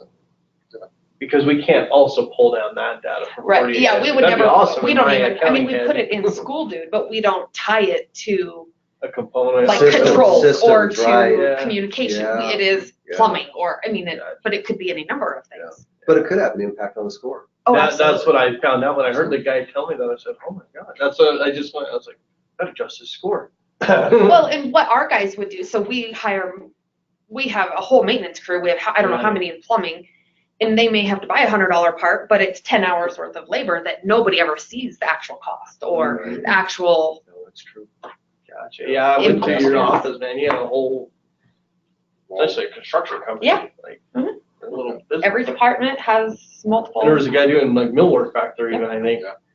Oh, they're Whipping out stuff in this fantastic. thing, so. They build us desks and stuff Yeah, too. Yeah. so, Those things, they wouldn't be accounted for the fridge furnishings that are replaced through those. Right. guys. Yeah, because we do cabinetry and. yeah, and they're putting them in the buildings, right? Uh-huh. If it's visual, they're going to see it, you know. Right. But it's nice to have that data. The other thing on this that we have had complaints by school districts sometimes, and you know, when you have over 500 buildings to do in 2.5 months, it's not happening. It just isn't. We're not going to, unless we've spent about $2.5 million last time around, give or take. It costs $5 million and have 30 teams out there, you know. So it just doesn't happen. So not to be insensitive to educational environments, but we're going to come in the spring, have them start early before the summer. They're going to go through summer and they're going to go into the fall a little bit. Sorry, on the front end, but that's just reality. And they try not to be disruptive or anything, and just know that it's going to have to cross the school line when school's in, because otherwise. They're it's either not doing possible. school or doing when they're doing work. We take our 3 months in the summer and we get as much work as you can done. So you just pick your battle. And, Something's gonna. yeah, someone's got to. Do you note that we have a deadline up there that's like that final data? That's not, say if you're the first one out of the gate to get assessed it right out of May, you don't have until October. Please know that. We can't have everybody It's dump 2 their week- 500. 2 week turnaround. It would be a 2-week turnover or whatever that amount of time from that So agency. when all this starts, and I would imagine it'd be the three of us and probably Sean, but will you notify us? And Oh, yeah. Oh, are you There's a kidding ton me? of- We'll have a webinar. We go through the whole thing. You get lots of emails Oh and yeah. confirmations on all kinds of stuff. Yeah. You'll know exactly when those people are showing up on a schedule. They work with your district. Yep. And Very what's her name? very comprehensive. Sarah, yeah. Phenomenal. Yeah. Oh, yeah. She's on it. Yeah. Okay. Is Sean still there? Yeah, I'm still here right now. Wow. Yeah. I've heard Can it you for a see while. your job security in the future? to December 4th, 2020. Oh, yeah, that's right. Oh. Okay. Hey, if he would have mentioned a different number or a different date, you might have questioned what he was really saying to you. Yeah. Okay, we talked about component requests, and you guys have a couple in there. Brandon, why don't you kind of talk about historic? Do we need to take a break? Everybody doing okay? Okay. Take a 3-minute break or something? Okay. We're so close. Yeah, so historically, you know, we got up till this last two appropriations, we got 20 roughly and then 19. The reason for those is we're trying to switch to an injection in cash to get all the deferred maintenance taken care of. And then in conjunction with that, the goal was to increase the major maintenance to 2.5%. So we take care of debt, give you a raise, and then everybody would have been off and running. Well, we got the injection of cash, but we never got the raise from the legislature on the 2 to 2.5% CRV. So those were outliers. Before that, it averaged about $10 million a biennium in component projects. So looking at that and taking that into consideration, you know, they'd go down, what, 1, 2, 3, maybe 4, maybe 5 projects. Around the 6 million, 7 million. Yeah, we'd probably go down there looking at historical numbers, unless we keep on the path we have and try and take care of some of this. So yours are down there in the 30s, so higher than anything that's ever been appropriated. Mm-hmm. So, and then in conjunction with that, we have this whole new process, and this is another thing that doesn't fit in the box. We have demos. It doesn't say, you know, educational suitability and demo. It doesn't say this isn't even in the rules and regs on component, so it doesn't fit in the box. So We have one more right below that. Oh, sorry. Well, the only reason why I'm pointing it out is that is the one we talked about earlier that is third on that list, is that one. okay, so you got a twinkle of hope on that one more than the other two. Yep. Oh, yeah. So you just kept submitting it. Yeah. Oh, yeah. yeah. Well, you have to. Yeah. You have no guarantee. Nope. Nope. Yeah. So That was smart. some of those, like the roofs, they are going to have to be done. I mean, Right. we may. They might end up getting done outside of this. Yep. Yep. So what we do, we just submit. Well, we kept doing that with the other 2 roofs and the boiler plant, and we got them, all 3 of them. Cool. So, yeah. We're good. So then just remind everybody not to assume that there's a committee made up of 12 district representatives that actually prioritize these and do the final prioritization, a very thorough methodology and criteria. So that's where you guys are. I guess you can hope, and who knows. We like to also, we started doing this on the front end of facility planning, so you guys can actually see the list and see where you are. In the past, we were unable to do that, so that's why we're taking a year to do that, and then before the next biennium, we can go through it with it.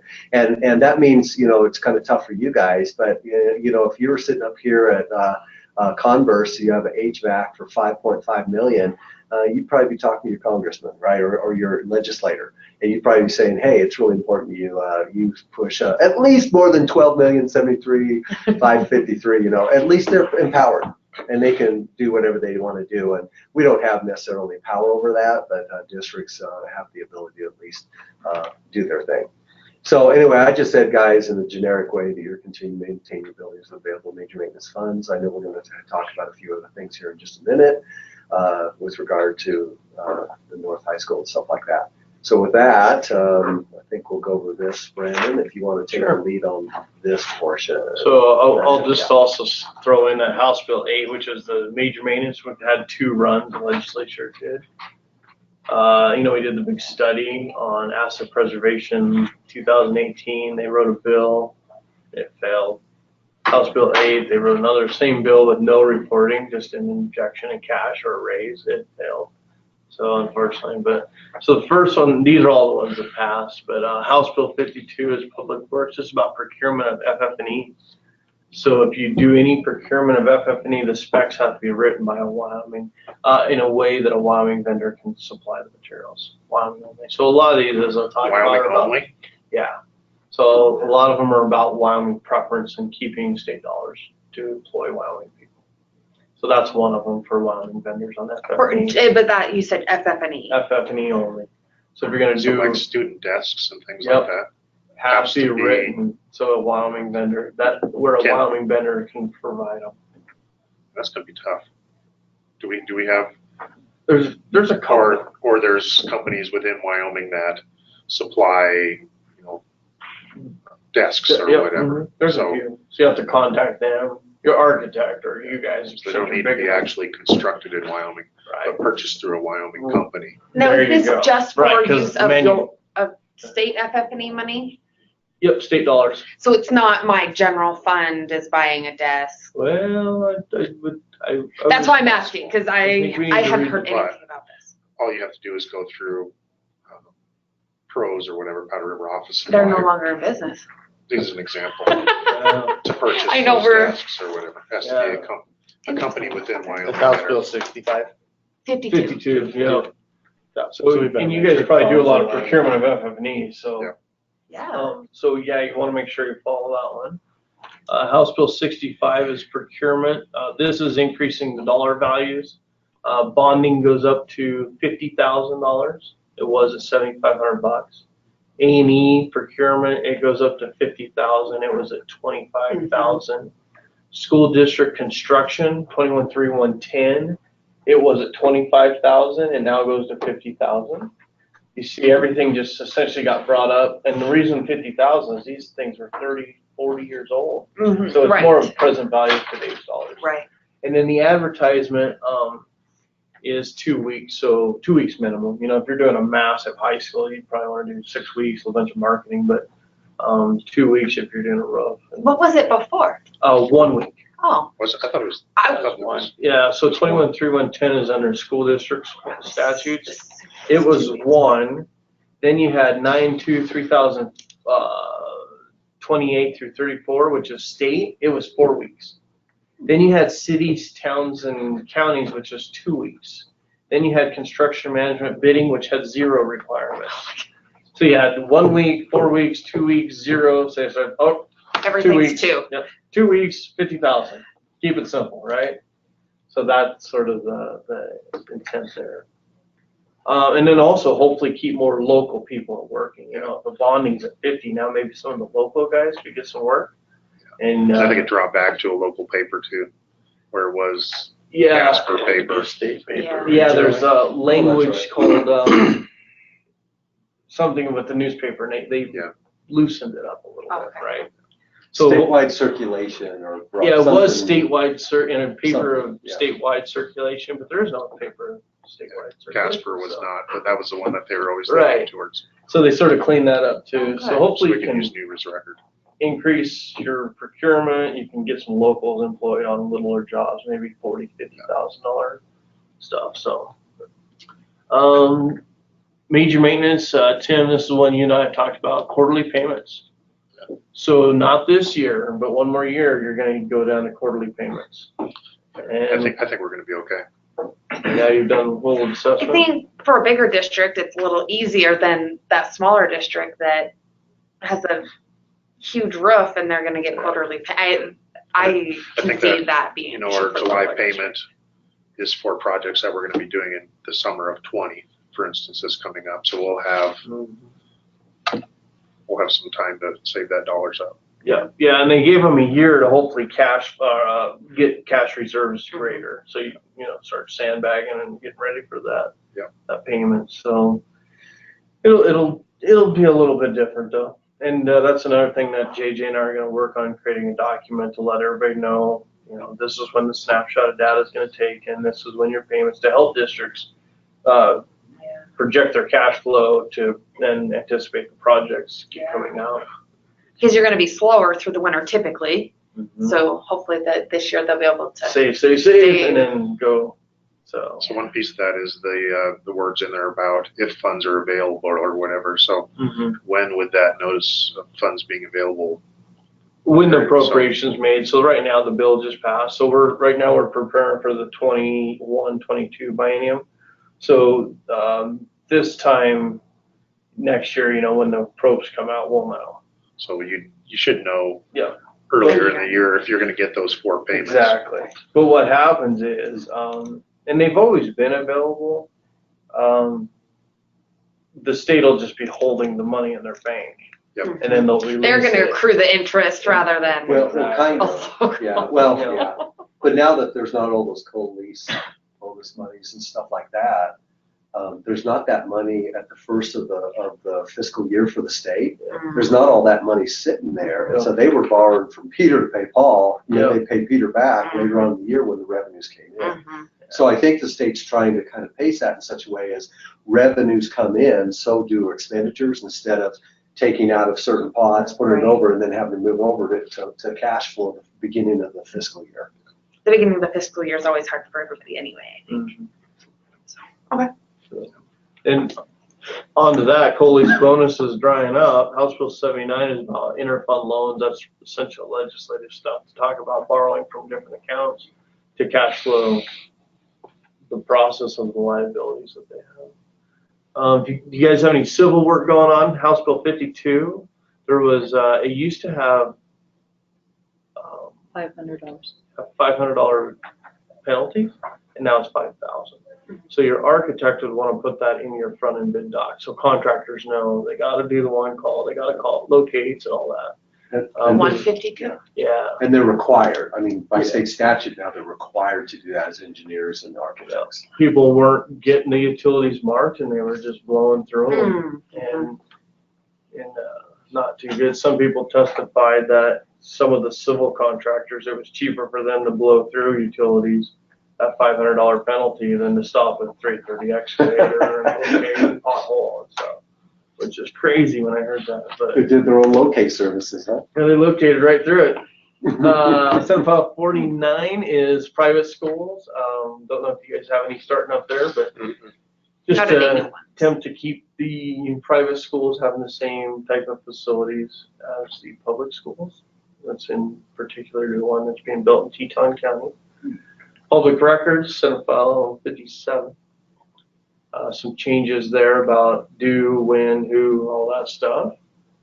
This is another one about keeping the Wyoming people employed with state funds, is Senate File 74.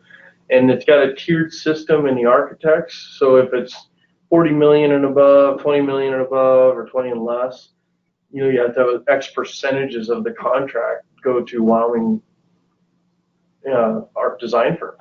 So architectural, and then you have your structural engineering, mechanical. So that one, since you guys are close to borders, may be challenging to comply with. And the last one General government appropriations. is the probe. So House Bill 1. scroll down, we'll just hit those. These are the projects that were appropriated. We have Satellite High School. They got funds over in Sweetwater. Up in Sheridan, they have an alt school, John C. Schiffer. We have a ranch school in Shawnee Modular. Reappropriation, they had 3 modulars. Had some extra coin on each of them, reappropriated to fix a ranch school. We have a charter school lease. As you know, the commission has unanticipated funds. Then the security one, you'll be a beneficiary of some of that. And then also the major maintenance payment, it went up. So we asked for an additional $1 million because the artist means number went up when we ran the calculation. So you'll probably see a little bit of an uptick in your payment there. And then we have another charter school lease as well in Laramie. So all that got appropriated.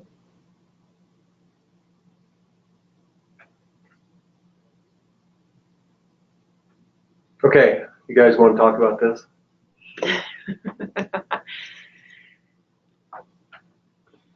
I think they're probably,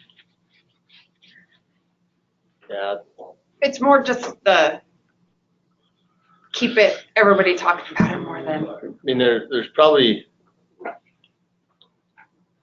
couple things that, you know, just in, as far as district notes. One, we did send Brandon a copy of a study to completely redo Campbell County High School. Yep.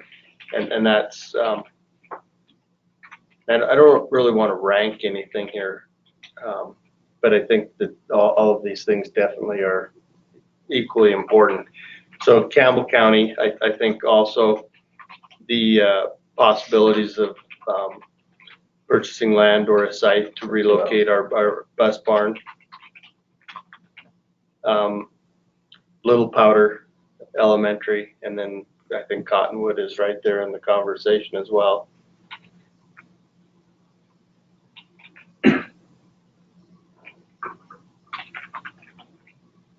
I don't know, other interests, other Other priorities, concerns? other concerns. Say that, and that was Cottonwood. Yeah, Cottonwood, Little Powder, and then the district note there, transportation site. I see CHS and Little Powder just went to the next page.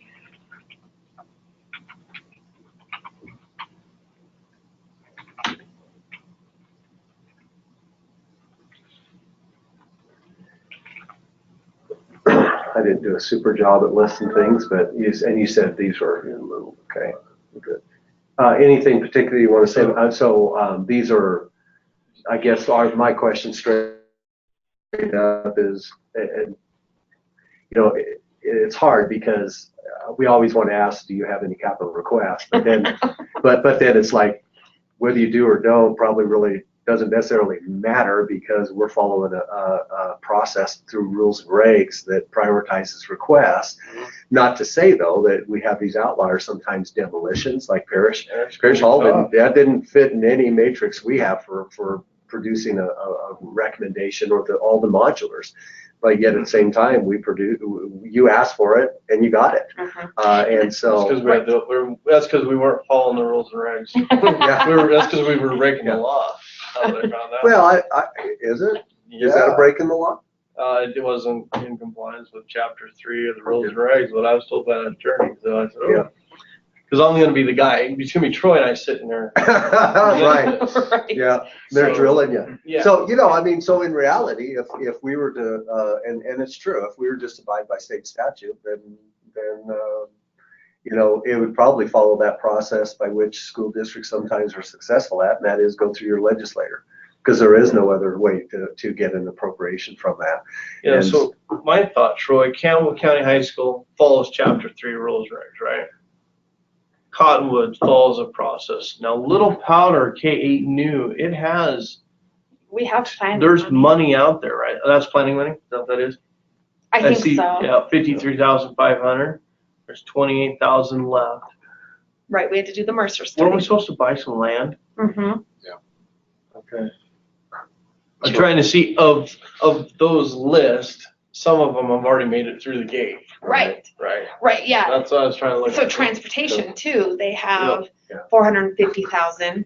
here's my fine print for that. Brandon, I put on there years ago. Yeah. Which you probably won't appreciate. But, so just because something is, and I don't think you're saying that, but the fact is, just because something is at a planning, even design, does not guarantee future funding. I mean, it's just, unfortunately, that's the way it is. We have seen, because these have been sitting out there since I came on. Yeah. But we've had school districts come in. Lingle was successful at that. Laramie too. Pine Bluff was successful at. Said, hey, years ago you had money sitting there, and then you guys pulled it, and then, but that was back when money was rolling in the $500 million a biennium, not a trickle at 17 million. What was that? 3 years ago, Right. Brandon? Yeah. Not very much. Pennies. So did I cut you off? Sorry. Go No, ahead. I'm just thinking, so can't they go buy the land though, and at least get the land fixed on Little Powder? So right now, we're in the process of trying to extend our lease for the current piece of property that we're on there. And I think as soon as we get that piece tied up, we'll be looking at trying to purchase a piece of property, whether it be adjacent or. Where the cow well trough was? Yeah.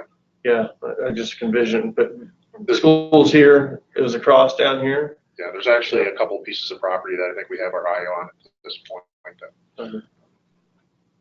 So it's not a whole run, but it's a step onto a base. Yeah. And then I don't know about the transportation building. So last year we discussed the potential of going to the commission and asking to move that into buying a facility, but $400,000 doesn't get you very far on a facility. Yep. With that being said, and I'm just talking, so with the downturn in the economy, we had a oil company that had a fantastic facility, and I'm all for this. They're right next to us, and we get bus exhaust all day long. So of course I push for this. But Right next to the administration building? yeah. So you were at Twin right there. Go back to where you were and go directly left. There you go. West, yeah, right Right there. there. Yeah, that's the admin. So admin is that one, and then the bus barn's right there. But anyway, there was this fantastic If facility. you go north And of town they- towards the airport, we can show you the facility that's available for sale. Right in there, Northeast Votech building. So just north of there, there's two. That's right. Just Your north. hand, just move your Just go hand up. north on your hand there. There's two, like an Those- L-shaped, two buildings. Right there. That right there. Yeah. They want 4.5 million for that facility. That is That's a high price. yeah, and that's a $20 million. But if you Bill. guys got 4.3, you take it? We've been talking, and they're willing to negotiate on this piece of property, Right. but all in timing, all in. So Sure. you know, that's why I made the comment about it's buyer's market right now, and that facility would be. It's actually close to the piece of property that we were originally trying to get the new bus facility built on, which is just Mhm. south of there, about a mile. It's all oil, gas or something. This place was Magna Oil Oh. and Gas used to own this. It's all fenced now and it's Nice been property. upgraded, yeah. Yeah, it has hot start. I mean, it is like our Keith, our transportation. He's like, Rolling over. oh Frothing at the mouth. yes. So it just Well, do you guys have $4 million in cash? No. Or 3.5? No. Or 3? I'll just keep going down. And I'm gonna keep shaking my head. Because you All know I feel- you go and you ask for reappropriations of this, but then you're still short. right, 3 million right. bucks, 4 million. So, you know, part of it is, we have 171 buses parked on a couple acres there. And that's part of the problem that, you know, Liz is alluding to, along with, you know, traffic congestion at between 6:30 and 8:30 in the morning and anywhere from 2:30 to 6:30 at night, depending on when they're getting back with their route. So, And the hospital's just across the street. yeah, so I mean, it's just. Location is terrible for us. And quite honestly, that would be our preferred place, the, you know, spot that you took a look at. However, anything would be better than what we currently have. Could What's you this here? swap some of your undeveloped land Tim, with what's that? cash to What's that them? right there? That's So additional. I think it would You know, depend we on have That's a never warehouse. That's approached probably Oh, that. okay. And we just We have. never approached that. Well, it's just So parked there Ranger too, is yeah, the because new you don't company have who enough actually room owns up that, there. and I Yeah, think they along want. with, we have So I buses down at don't the know if maintenance there's department also, any chance Okay. of even, which it is would be like across five. town. Is the bank because on it? This is the not hospital. yet that I Yep. know of. That piece of property has And we been for also sale have for that- quite some time. The T But- buildings over there, that's So Brandon, Yes. the other thing yeah, those are all with like the nursing land homes. purchase we were looking at, Oh, we originally so- had, I believe, $750,000 and we only spent probably 250. Yeah. So is that money, will we have access to that money in some other fund or can it be transferred, moved? It would have to Still go to sit the there. legislature. So, but it could be Do that. requested to be reappropriated. Yeah, so. Is that what you're saying? Yeah, you'd have to go through the legislature. And how would we start that? The process is, so let's say you got 750 and you're gonna burn up what? I think we two- spent 250 maybe, if that, I How don't much even you know got where here? it's probably at, closer but to 230. actually we're at 2. We had Two. 20,000. And it's 180. And on it's the- 180, yeah, right? Yeah, plus a little closing cost, so it's Yeah. all 2. So 750 minus 2, so that gives you 550, plus you got sitting here 450. 443. So, yep. Are you laughing at me? 443, so you're at 993. It's almost like you're in a grocery store adding up So your groceries. the process is to reappropriate the money. And we'd probably want to get a local, who's your local guy? Which project is this, guys? What project It's number? project number. Is it right here, 2870? 1182. 1182. Well, that one's the transportation, and the the Yeah. land that we're talking about. Okay, so Land's 2870. you're just sitting on this. Yeah. Okay, that's right. And you guys came back and said, hey, you're not even following your design guidelines, right? So And then we postponed it, and then you didn't move forward at all. We hurt ourselves. Okay, so you got this one here, and then you have this one here. we have So the that- balance of that. That one. Yeah. Okay. Plus, So the balance of 2870 is gonna be wonderful. Christmas. So 2870 is gonna have 550 cash sitting in it.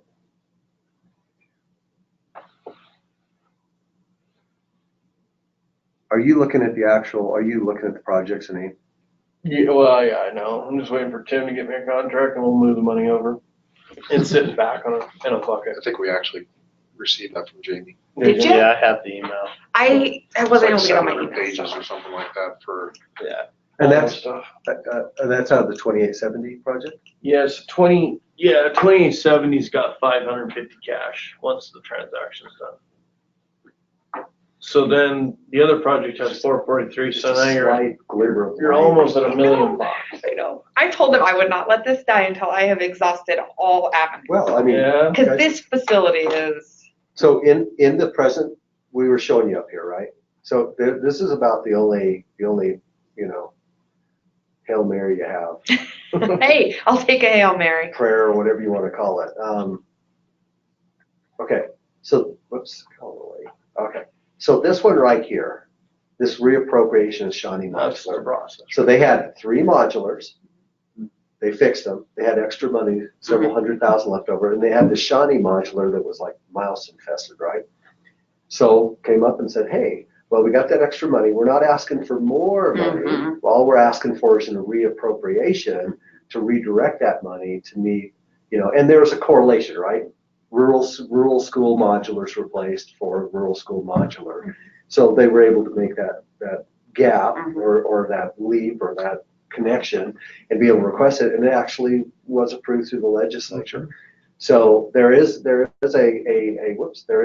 opportunity here for a reappropriation request, but it's got to be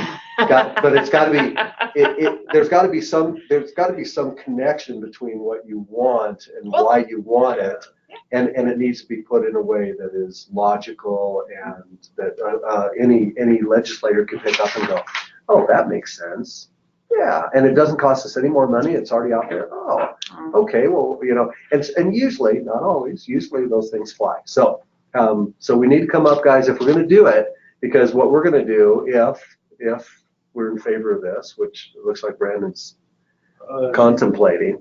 I was trying to look for their legislative rep. Okay.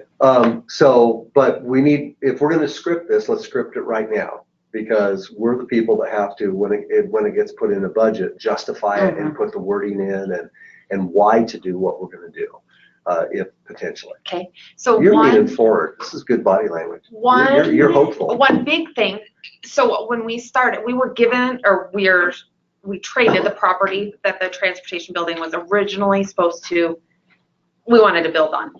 So we did the $7,000 worth of study and tech stuff. Anyways, when they came back with the numbers, to build the building on that site was over 10 million. I remember. And it's half of that facility that you see on the map. I mean, it's not even one of those buildings. That building's 4.5 million. So we were, just the cost of building one versus buying is half of what we ever thought it would be. So you would want to reappropriate this money, have a checkbook of 993 roughly balanced in anticipation to then go shopping and look for a facility that would meet your needs.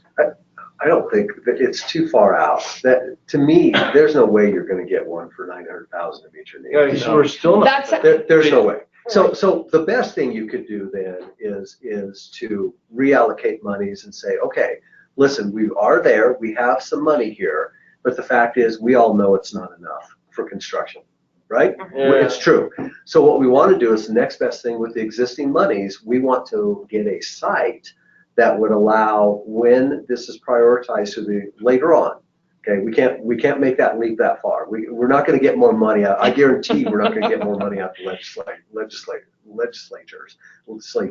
So let's get, if you're good about purchasing a piece of land, then it would be already ready to roll. So you're shaking Or your the head. other option You don't want a land, is you want a if- building. We want a building. We have land. They've got a lot of land. We have land. We You don't got have a 48 building. Okay. What are the other options? I was thinking if you're sitting there and you know that it's tight all the way around, you know that you're probably not going to get any more funds from the state because of the environment. If the district says, hey, we are willing to come up with this amount of money, can you transfer that other amount to balance it out? And wherever that balance is in terms of, can we count on Using that that as your. a piece of it? Yeah. That might be your only Yeah, other but the option. state, the Is But I don't districts know. can't pony up Is there a possibility of leasing that facility? And and getting, using the 993 to lease. either lease it, or if we were to lease that building, is there funding for that lease through the state? Do they pay for a leased That's a transportation? I think is where you're going because you see above Yeah. in this that they have appropriated money for leases. That's where you're headed. That's 21-3, That's driven by state statute. 110 statute. There is for no charter statute school. that says You could open and start a charter school for 3 years and then we'll pay for it on the We third educate year. kids at the same building. Yeah, if you educate kids there, you start at private charter school. That's, I By the think way, at this point, if we could have all that money at least condensed into one check. into one checkbook, that's, One I more. think a we'd be closer happy with that at this point. It's a step. Now you got 900. Exactly. Right, right, but we're 900,000 closer than Then Exactly. we were. So before. then you could have maybe language to either purchase or buy. Some type of language so that it doesn't restrict you. Say some company goes out and it's like 1.5, you're like, man, that one works. Mhm. But it says land only or, Oh. I can't lease though. So I know that's, I thought that's where you Yeah. were going. the lease is not gonna cut it. But what you're saying is the best you could. So can you kind of guide us through that process here and Yeah, so the Near process future. is, we need to close on your land, and then in our annual report in the back, under other considerations, we write up a page, that says, so in here, put, upcoming biennial request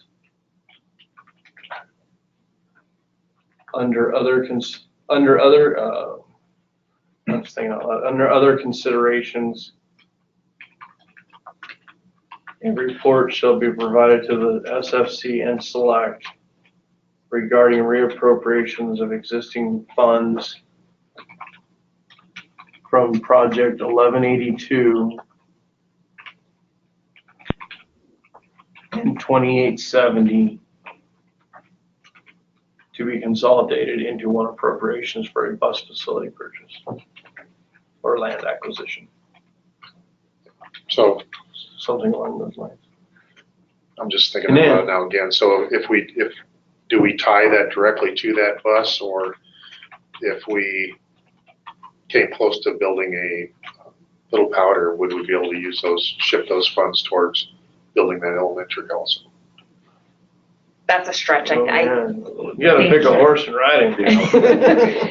Right. We're gonna get lost, cause we gotta go in front of the legislature, and the next step is you probably wanna take your local guy and show them the scenario and say, hey, look at my 2 checkbooks, they're empty, but if you can put them into one big one, here's and walk them through it, cause we're gonna need, I'm just thinking if we purchased a transportation facility, it might, before Little Powder. yeah. So, Well, I think in the grand scheme of things, if we can get this $900,000 put into one checkbook, and I kind of hear where you're going, I think Maybe that just sets it. realistically, I mean, if you said what's most important, I would have to say Little Powder, Campbell County, and Conestoga, simply because that's where we house and educate kids. Cottonwood. Right. Or Cottonwood, I'm sorry. But I think, I'm also with Alyssa, right on the tail end of that is transportation, because it's mean, there's so many elements that are unfavorable for them to operate efficiently and effectively and safely. So I'm with you. I hear exactly what you're saying there. It would be real hard for me to go back to loaded powder and say, yeah, we're lobbying for a bus barn ahead of So, and not for to you, so. discount that at all, but Little Powder is a $10 million project. I mean, replace it's at least 10 million. It needs a capital appropriation. And this is half that, if not less. So I totally get both sides. And I guess I see transportation because they have a little bit in the door more than Little Powder, I guess is my thought process. We get it all rounded up into one pot, that'd be good. That would be best. But we've got to say transportation, And I take. or Yeah, it's got to be very yeah. specific. Yeah, the little powder, I mean, there's been no money put toward it for the actual construction, right? Correct. So it's, you just can't make that, leave that gap. But the transportation facility, I mean, there was money there for construction, right? It's yeah, there design. was. Is So- it? It's 400 some thousand. So it's easier to justify because the legislature already acted toward that project. Mhm. It just wasn't whole, for any reason, I don't know why. We took a half step back when we questioned those guidelines, and That was right when the market was getting ready to go down. yeah, I mean, it was literally. Yeah. That's right. And when I started. year or two delay would've made it. pretty well means no, right? I mean, Yep. But that happens. It does. What projects? 1182 and 28,721. And do you know what that balance is? You don't know yet. I'll have it all. Once Okay. we'll close on the land in May. We'll Okay. have all that to the commission. Yeah, by June I'll have everything. Okay, so what's the new project called, or not new project? Transportation. To one consolidated account for future transportation facility needs. Project, right? Yeah. For future. I think let's keep the same For a wording for a transportation. new transportation building. Or just site or I was thinking transportation site needs. and or building Yeah, so transportation needs. some way where you need flexibility.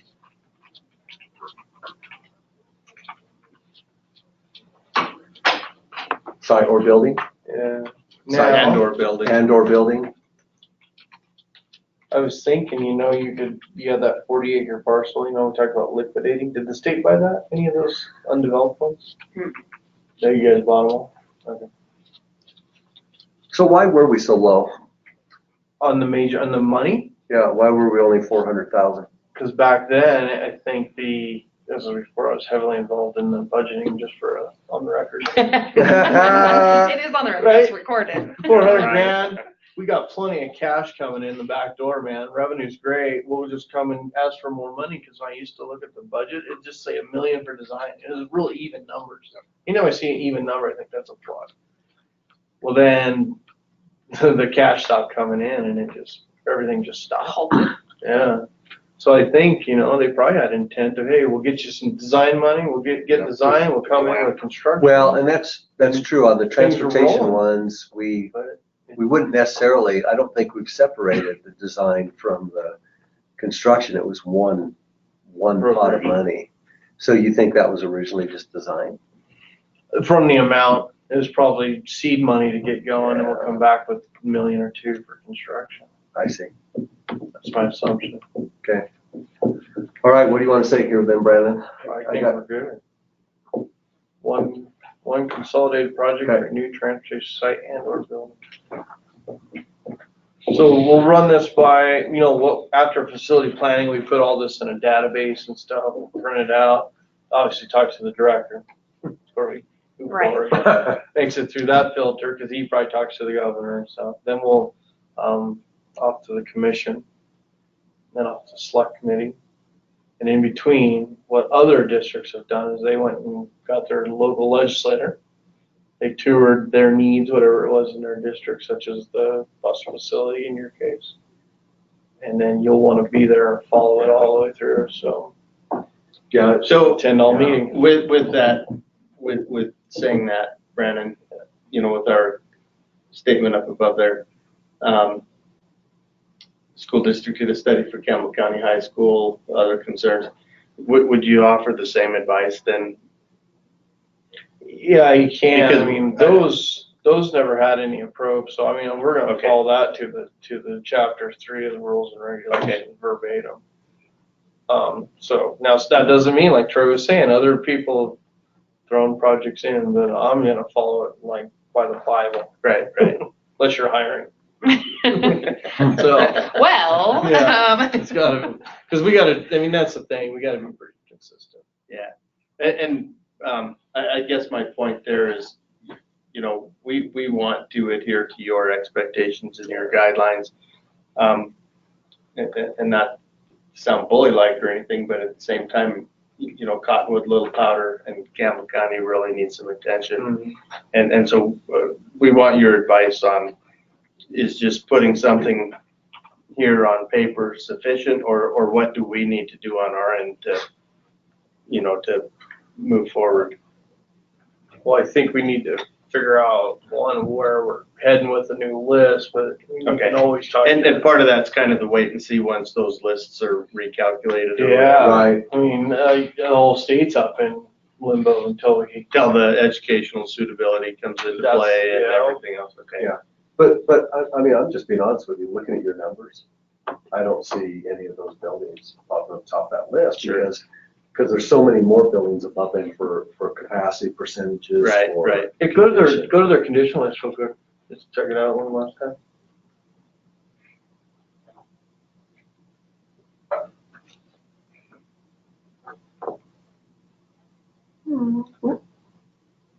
No, the state as a whole. Oh, you want the state as a whole? Yeah. No. Is that it? Yeah. Are you talking, you want an ancillary or the? No, just the education. What, we took care of that one. So you have that one's taken care of, so those two. Sagebrush is taken care of, that one's not.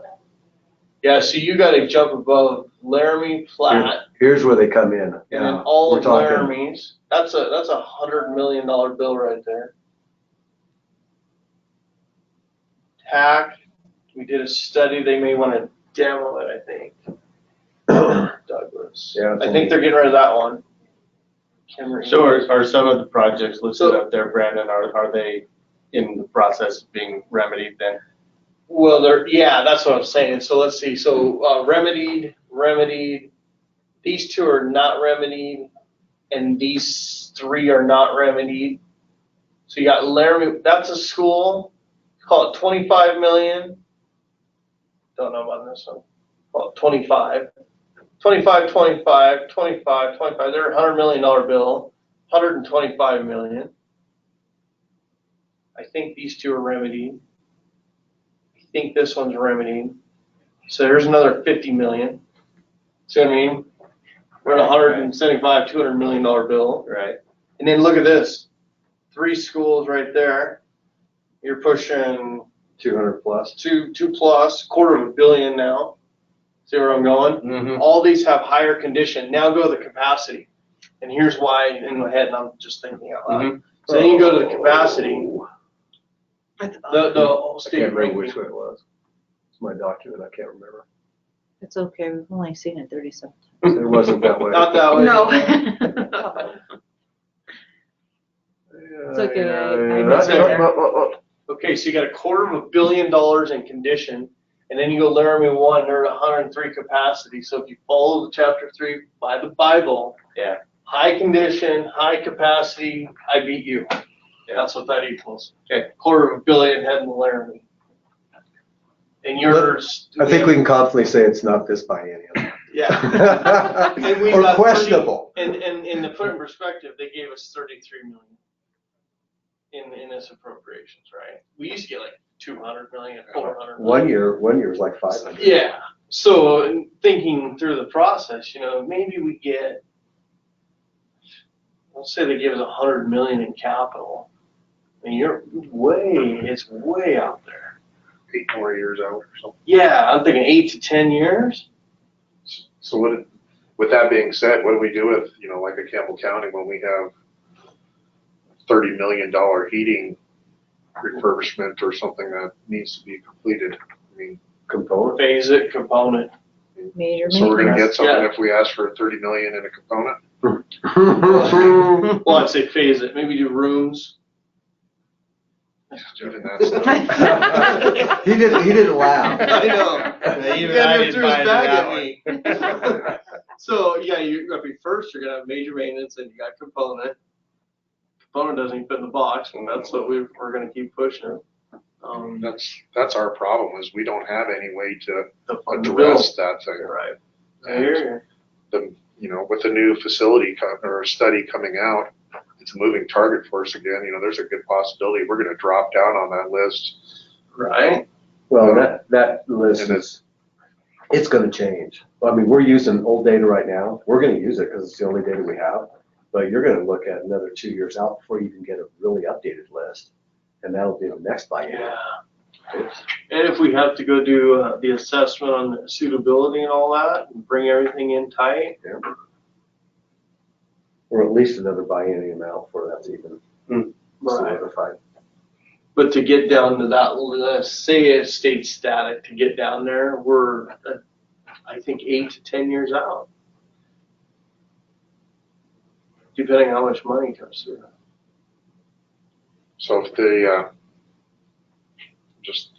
if our heating system at our high school gets declared a 1, I mean, does that open us up to ask for emergency funds? Well, it's another option. So it's another revenue source, right? Yeah. So we have, That wouldn't, what allows you to declare an emergency is it preventing you from having students in the building? It's very possible it could. I mean, if our If it heating goes down? system goes down. like this week or last week. Oh, last week Yeah, we would we have. had a deal here a few weeks ago where pipes froze up and that was a mess. Yeah. In the school? At the Yeah. one you're talking about? Mhm.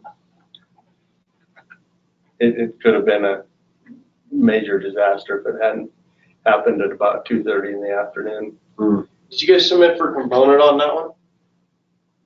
I don't think we did, just because we know we're not gonna get $30 million or whatever to address it. Can you break it up into wings or something? Or critical Well, I thought, prioritization? You know, I think in the past, we were told that we shouldn't ask for phasing in component.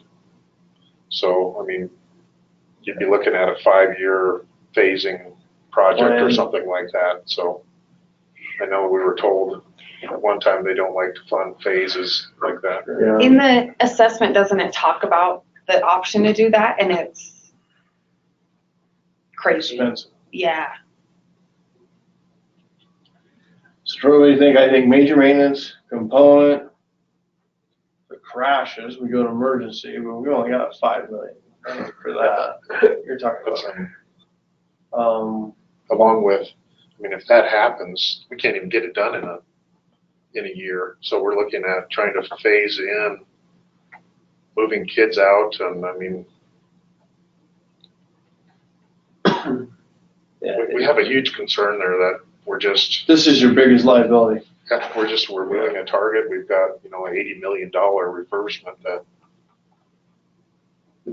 we have to take a bite of it somehow. Yep. Where's your Some high school point. at? So you see the on-off ramp right there? Right here? No, next one to the left. You're scrolling right there. It's that big old building. Yep.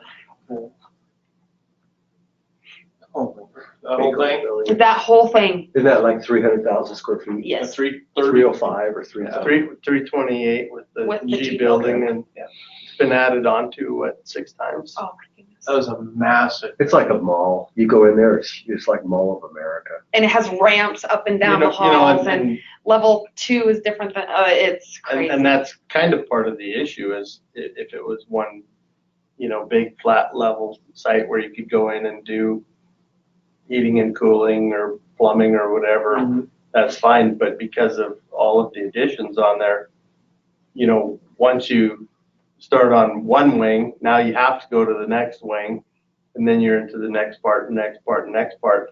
And then the question comes, how well are all those systems integrated into, one big system? So there's just so many variables. Has this been like, was this original and then it was added here and I was then trying to added think here? the same thing. Yeah, there's several additions. And then on this it. then is that's- addition and this addition. Yep.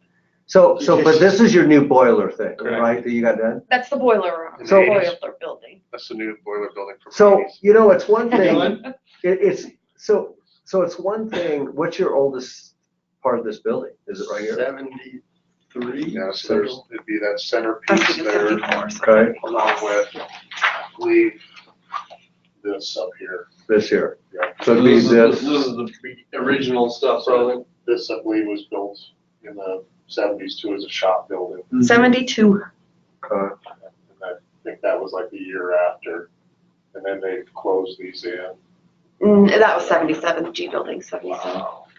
That's a big, It's a monster. yeah, it is. It's probably one of the biggest in the 60s. Yeah. it's so hard to, 63 sets of doors, I believe. I don't think you'd ever wanna, we wouldn't even use the word phased in any submission, but, a component project's a component project, but it sounds to me like it's almost impossible to break it into different vintages of years built, or, this is, it's pretty well, just, you either do it or don't do That's it. kind of how we Holistically. something, just because of the amount of money that it is. Well, that and swing space and keeping it going and all that. So the one thing that, and sorry if I'm ahead here, Tim, this little space to the right of the track, talked about building Yeah. the swing space We there, own this piece. Oh. And that house isn't And- there. There's an and then Oh, you purchased that, transferring didn't you? classes That's right. or sections over there. Mm-hmm. And while the building is being done in Phases. phases. And if I'm not mistaken, that's what Kelly Walsh pretty much did, or kind of with this wing Yeah. space. Right, yep. Can you put the kids in the other high school? No, there's not a room. Yeah. And Yeah, because if you get them out, your construction will go a lot better. so, the other thing was, if we can't refurbish this, do we build new? Well, there's really no property available to build a new school Of over this size. in this area of town, Yeah. so, Your 40 acres isn't over here. and then you're Different. talking about, new track and stadium, and the cost that's Yeah, way. just Now you're at $100 million bill. Yeah. easily. Yeah. Trade this to an oil company and you'll get a bus barn. And you'll have a debt problem. Yeah, it's. Yeah, this is just subject to rules and regs, and I don't know what else. I don't know if there's, even if it failed and you went for emergency funds, 5 million, how far did that get you? Wouldn't, Yeah, that's the problem is, it's too there's a big. huge liability to the state right here, and we're not doing anything about it. So what are you gonna do to limp it by? Keep limping. That's what we're doing, You just is wait till something breaks? crossing our fingers and, Yeah. as the pipes freeze and break, and we've got heating units, and a lot of the heating system is almost 50 years old in that building. It's original units on the roof and piping, and, Oh. 50-year-old system can go at any minute. Mhm. So, I don't know. Well, these would be the discussions we'll have. Yeah. As we move forward with this process. Well, Hey, Yeah, and the same arguments, to be honest with you, were made for Cary Junior High School. And it wasn't prioritized, but through the legislative process, it was funded. But it took, 2 years Yeah. And two fighting at tracks. the upper level to actually work it out and negotiate that. Yeah, it didn't go through the process.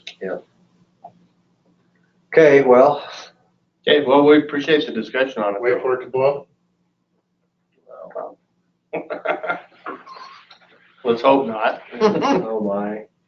Okay, so that's all I got there. Okay, last thing then, district, what have we not talked about that you want to talk about before we close the meeting?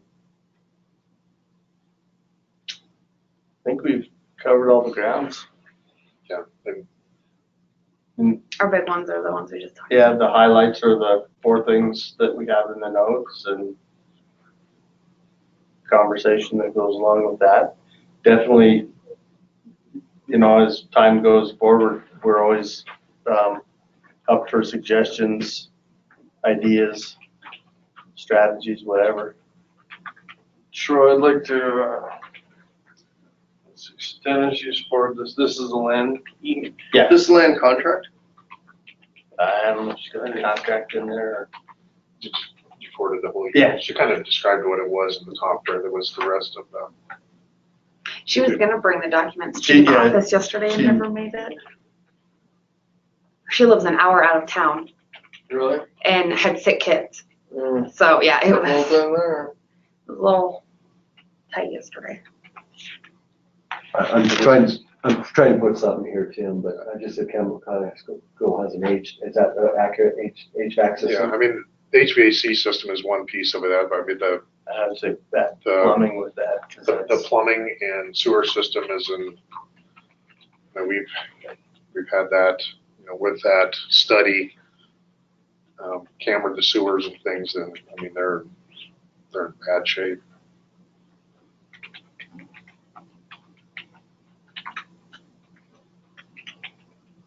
Cool. It looks like the final report, no contract. So what I want to do is get the contract and get it signed and then over to the title company so we can get a settlement statement. Okay. And then off the settlement statement, we'll know how much money to turn on. She did a good job. I think the other, She's awesome. the other, Yeah, it's the other nice piece, motor Troy, on is it. that She's our concern with Little Powder, It's one of and the best I've seen. I guess the moving Yeah. target with that one, with you incredible. know, it being a professional. rural school and the possibility of it dropping further on the list with enrollment. Because it's not gonna have the capacity to Yes, support it. it's not gonna help have the capacity that supports it. I That's guess, that's another outlier, a rural school, it's yeah, it's, an I guess outlier. it's no different than you guys building a new school for the one student or whatever Right. it is that you're, Yeah, you gotta turn the school on, there's some we're in Wyoming, not New York. special circumstances that need to be addressed that are outliers at some point.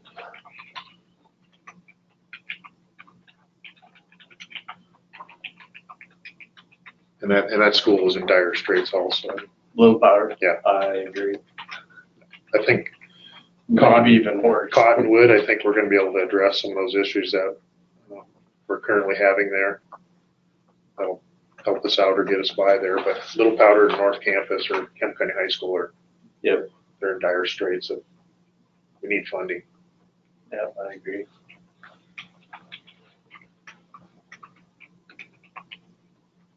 Why didn't we ask for a little powder back in the day? I think we did. And instead of, when we were having the capacity issues in town, Yeah.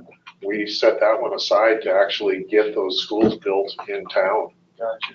And of course, economy collapsed in that period of time, and that one just got, Got missed, or Missed we it. never got one back. yeah, we got it missed in the shuffle.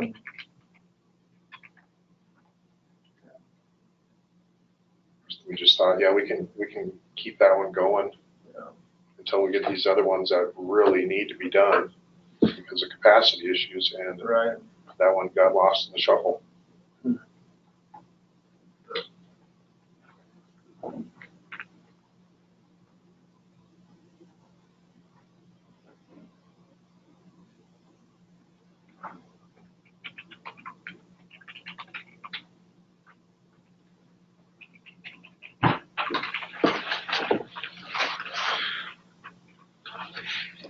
So what did we do? Little Powder, it did receive funding for purchase, right? Planning and I think land.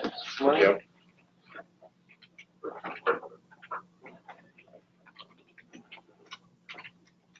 Oops. Yeah, so We even did a cost estimate on it. Yep. So I think at that time, like you were saying before, the state had so much money that we were putting planning and design funding in there, knowing full well that we had the money to build it. They just weren't tying to it at that point. And once it was in, it was pretty well, it would just We flow just keep through. going. Yeah, it was Yeah. And you didn't worry about updated data that would reprioritize it or remove it or. Yep. And it just, things collapsed at the wrong time. However, That's why I did want to say it now. rules and regs have been adopted. Updated SSC rule. But I think if we end up with 900,000, it's pretty good. Mm-hmm.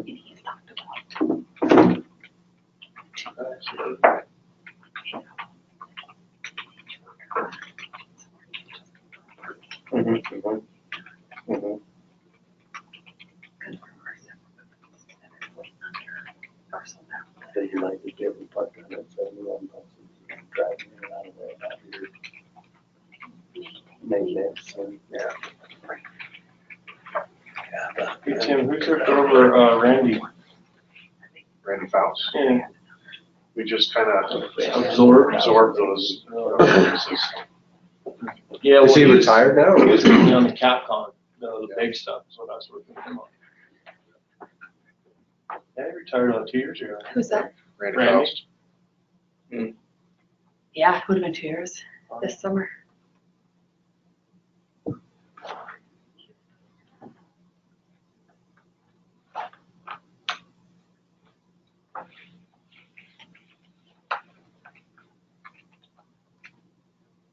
Do you see him anywhere? He pops in once in a while. Does he? He's building a timber frame shed at his house, all tongue and mortise tenon, all hand hewn and everything. And told him, I gotta get out there and see that thing. He He's lives in making his Crook own County. dowels and everything to pin it all together. Wow. He lives out in Crook County, so he's kind of, Secluded. yeah, off the beaten path. I could see him living like that.